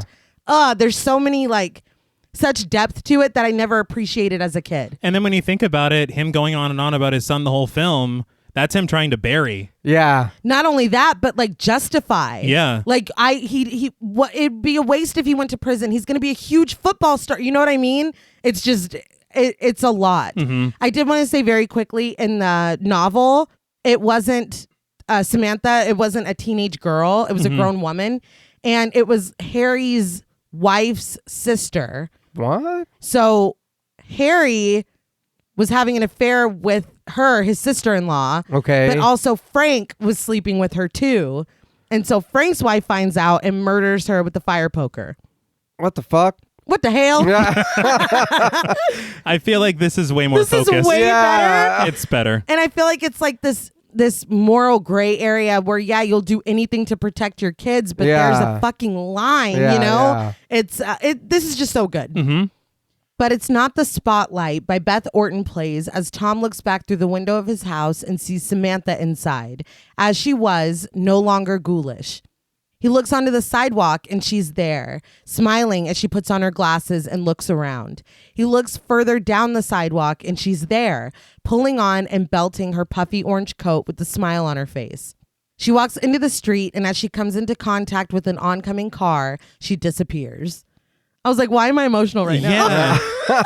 I thought she like respawned or some shit. What? And then I was like, oh, she's a ghost. She's back in the Yeah, I basement. was like, oh, fuck. I don't know if it was the song or what, but yeah. And the whole I was like, oh my God. I'm like very affected. And it was how happy she was as well. Yeah. Yeah. Because fucking finally, That's first what of she all, wanted. they said on commentary that the disappearing into the car was Kevin Bacon's idea. Okay, Kevin Bacon. Yeah.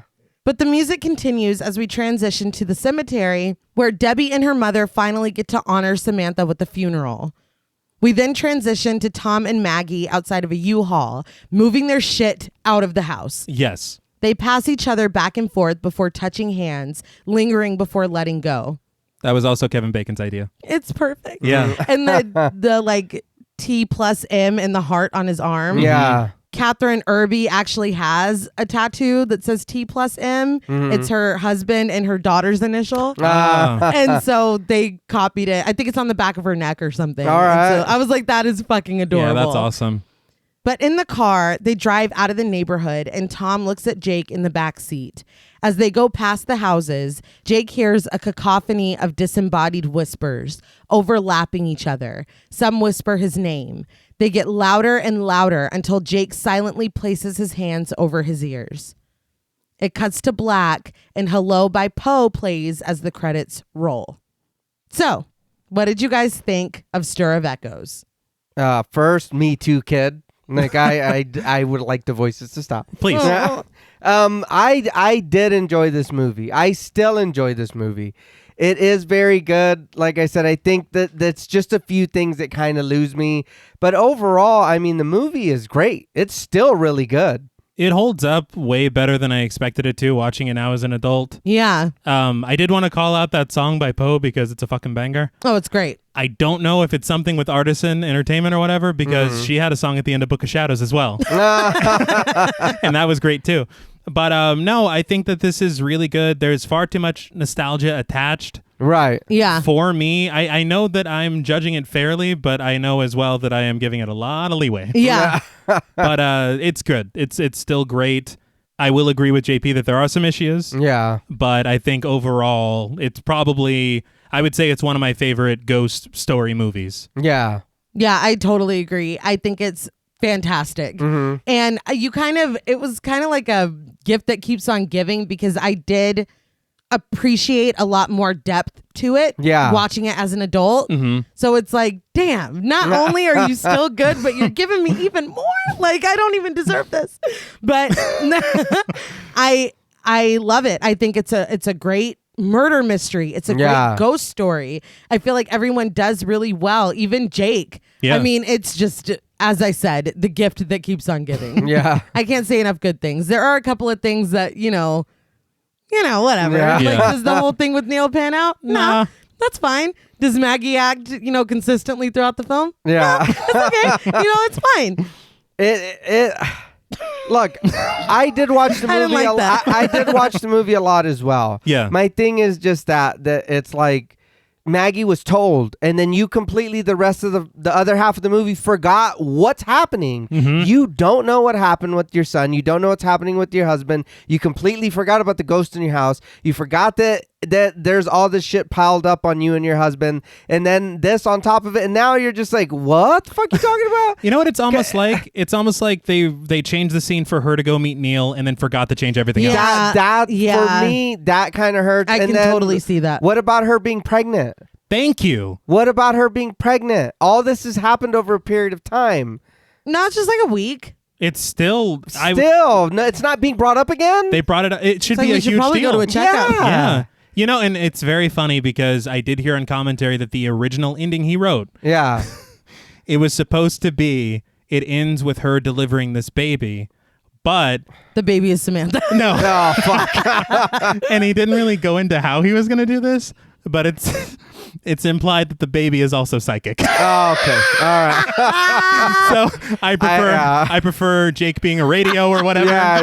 That's fine. I prefer that. Even No, now, I want to watch a movie about a psychic baby. That's the sequel. but even that, for me, the ending felt a little weird. Really? Like him hearing the voices and like, because they're so happy and we got that. It was kind of sad, We right? got that. Yeah. Yeah, we got the good little them holding hands and not wanting to let They're go. We got our reconnecting. life back together.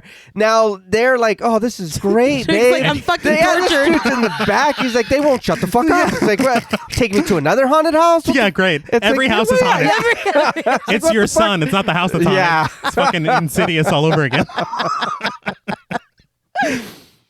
But I guess we can go on to ratings. Yeah. I think I've made it very clear how much I love this. I will say up front, flat out, my nostalgia cannot allow me to rate this film fairly Okay. or properly. So I'm just going to get that out in the open right now. I really, really love this. I've loved this since I was a kid. It has, like I said, a lot deeper meaning to me now. Mm-hmm.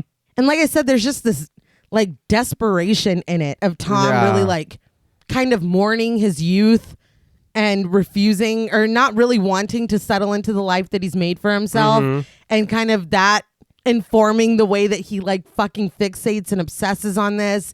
I mean, there's these dads who are like in their mind protecting their kid, but really like just keeping monsters out on the Yeah. street. I mean, there's so much to it. It's just, but this was a nice neighborhood. Yeah. It's just, ugh. I just love it so much. I love it so much, in fact, that on a scale, was that a good transition? That was A plus. Thank you. On a scale from 1 to 10, fatal feather flurries, I'm going to give Stir of Echoes 9 out of 10 fatal feather flurries. Wow. I fucking love this movie. I know that probably nobody else came with a score that high, and that's okay. This means a lot to me. It's funny because when we first started the show, before we ever, I don't think we had released an episode yet. No. We had made a Facebook page and we put, what's your favorite scary movie? And our grandma put Stir of Echoes. And I was like, oh my God, Stir of Echoes. Like I can't. And now what is this, episode 142? Yeah. And so I was like, man, I'm feeling like some pressure. I really, really love it. But thank you, Grandma, for being literally one of the first. Yes. One of the first to suggest anything. And I will say that we both kind of tried to get it on several Patreon polls. Listen, And it just kept... it didn't work. Yeah. It It came got second close place. a lot. But It yeah, did. no, it obviously never won. No, but thank you, Grandma. Yes.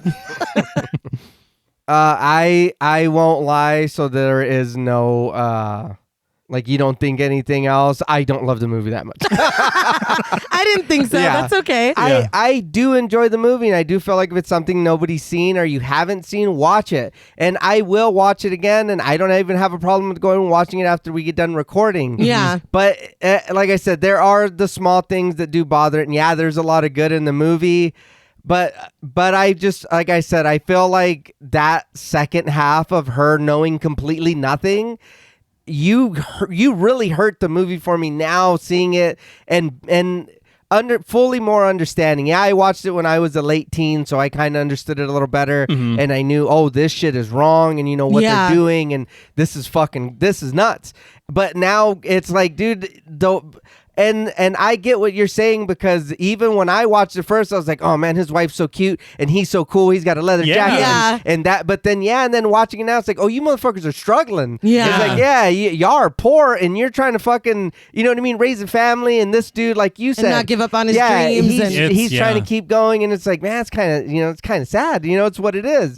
But yeah, it's just like, damn, you guys really had me. And then I feel like maybe if she would have been like, no, maybe, I don't know, it just, like I said, seeing her go and dude explain it to her, and then her, and like in the next, I would even say 10, 15 minutes. And then after that, she knows nothing. Yeah. And then it's completely just, you did what? There's a ghost here? Are you fucking for real? This dude yelled at you because you didn't send me. Yeah. And gave you the whole scoop. But now you don't know what the fuck's going on. She's like, well, if we just bury this, Yeah. then we never have to think about it again. Don't dig. Yeah. We don't dig. Yeah. No, just knock a wall down. Yeah. But I do enjoy the movie. Like I said, I will watch it. I've seen this a million times. But yeah, seeing that again, I was like, God damn. I was like, man, why'd you have to do that? You know? But for me, on a scale of 1 to 10, fatal feather flurries, Very good. I'm gonna give Stir of Echoes a 7.5. I look. I Lower do, than I thought it'd be. No, Really? I enjoy the movie. I really do, and like I said, I've seen it a million times. But I feel like, again, if I'm and it's nothing against the movie, but again, I'm a slasher guy. Right. There is no slasher in this. There is no. I mean, there's bad guys in this. I'm desperately But- trying Yeah, to you're trying trying. to I don't think it's going to work. She stabs his foot. She stabs his foot. Oh, and that. Thank you for saying that. No. Because that I when she went back to the car and grabbed the knife, went back. I was like, fucking thank you, thank you. Because any other movie they'd have just been like, huh. Tom Yeah. turned off. Why'd you turn the lights off, Tom? I'm coming inside. I'm walking inside. No, you're I'm right. with my back to you.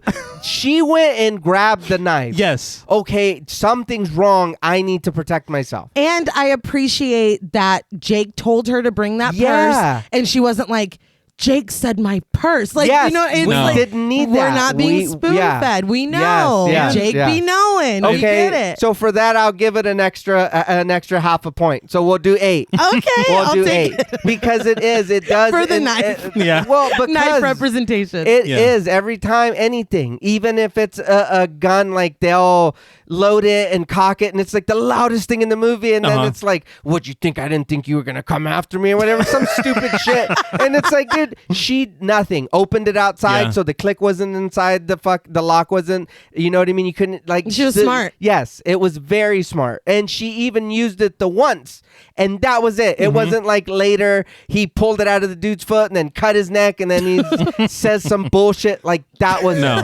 She used it for what it was needed, and that was it. And another positive for you, I know it goes a little murky towards the end. Yeah. But they share everything with each other Yes. at the start. Yes. And that Yeah. is not common. Yeah. Oh, yeah. No, I still love this movie a lot. It's tough to break through that nostalgia. No, yeah, I Yeah. get it, and then we talk about that all the time. Yeah. It's a big factor. It Yeah. is. Positives, very simple but effective ghost story. Yeah. Yeah. Like it works and it makes sense. Yeah. Every piece that they give you, it forms the puzzle later. Right. Which is really hard to do. Yeah. I think the performances are great. Mm-hmm. The music is really good. I think that there are great visuals. If they've stuck yeah. with me for like 20 years. Oh, yeah. Yeah, that's what I had forgot to mention was how deeply it affected me to the point where it's still Yeah. in other movies because that was planted from Yeah. this movie. Teeth and nails forever. Yeah. Forever for life. The real negatives for me are simply what we talked about earlier. Those kind of dropped plot points. Yeah. Although I will say, if that's what you're going to do with the pregnancy, then we don't have to talk about it again. Yeah. Forget it. Yeah. The baby No puts its shit. little hands over its Yeah, ears. I don't. That's the ending. No, we're good. Forget it. Just Jake's drive away. like, I know. Yeah, dude, I got a lot to tell you. Yeah, or him and the baby wink at each other.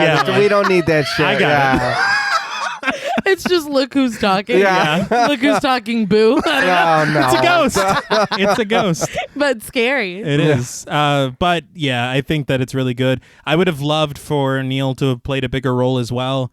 Yeah. She goes to that Oh, one yeah. meeting and then we never hear from him again. Because he's such an interesting character. Yes. Yeah. And then, yeah, that's it. Because by day, he's with the Chicago police. Yeah. And then at night, he is helping people Yeah. deal with being No shit. like whatever. Yeah. Receivers or, yeah. That's amazing. But they're like, we'll give him 2 scenes. That's enough. And that's just not enough for me. But no, I actually, the thing is that if we were to have watched this as adults only, Yeah.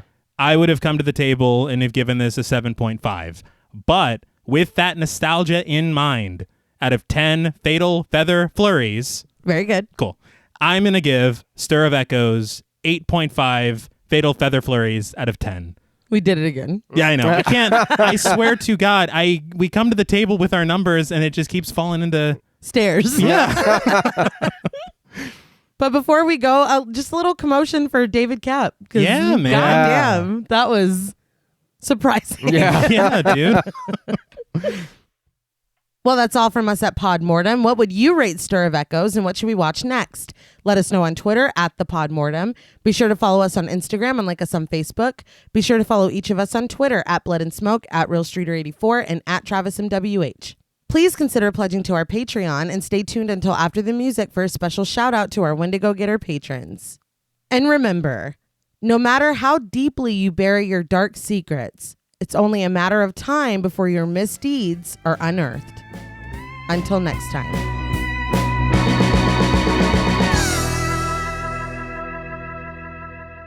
Thank you for staying tuned for a special shout out to our Wendigo Getter patrons. Woo, yeah. that was creepy. That was too much. We do this a lot. Yeah. A special thank you to Chris Ontiveros, Kristen Lofton, Megan Martinez, Kimberly Bass, Sophie Hodson, Anthony Jerome M., Jordan Nash, Kent Morton, Guy54, Lala Tamez, Travis Anissa Hunter, Miguel Myers ATX, Jennifer Perez, Allison O'Neill, Carissa, TJ and Angie Bronson, Gabrielle Trevino, Spooky Mom, Andy Teague, Applin Ontiveros, Karima Rhodes, Antonio Huerta, Kimberly Kleindienst, Will Brown, Sydney Smith, Osvaldo Soto, Bobby Holmes, Donna Eason, JD Rizak, Molly Gerhart, Armand Spasto, Aaron Aguirre, Eggy, William Barry, Brittany Ramatar, Charity Oxner, Amanda Six, Mandy Rainwater, Eden, Jordan Roberts, Dylan, Melissa Sierra, Holly Bryan, Jordan Blevins, Liz Heath, Spencer Montalvo, Pancake the Panda, John Ramos, Michael Newting, Alexis Roberts, Dan Laveau, Itzy M., Gary Horton, Amanda Aliff, Leisha Olivier, Kate Lamp, Carlos and Sydney, Jessica Hunter, Helena Rudder, Alan Johnston, Mariah, Livy Fun, Mandy M., Scott Troutman, Mozzie Bear, Brittany G., Dave Burke, Adrian Stakes, Craig Kowalski, Beth, Nick Spill, Emma Hagel Kissinger, Valerie G., JSL, Emiliana, Brian Glass, CB, Maya Noches, Taylor Santana, Will Lewison, Angelique, Smelly Poo Poo Head, Beth Bauer, Ben Coons, Cookie, Esperanza J, Jace OKC, Joshua Rumley, Danielle Peralta, Hannah R, Brandon, Nicholas Carter, Sawyer Reese Farr, Dr. Diva Loves Horror, Girl That's Scary, M. Fryback, Cassandra, Andrea Simmons, Ashley Higuera, William Rush, and Katarina. Thank you all so much. Thank you. Yes. Down, down, down, down, down. Painted black. You sound so Yeah. tired. I'm exhausted. I'm losing my voice. But you were also incredibly supportive, and we really dig it. All He was right. digging a lot. He was. He shouldn't have. He didn't need to. Until next time.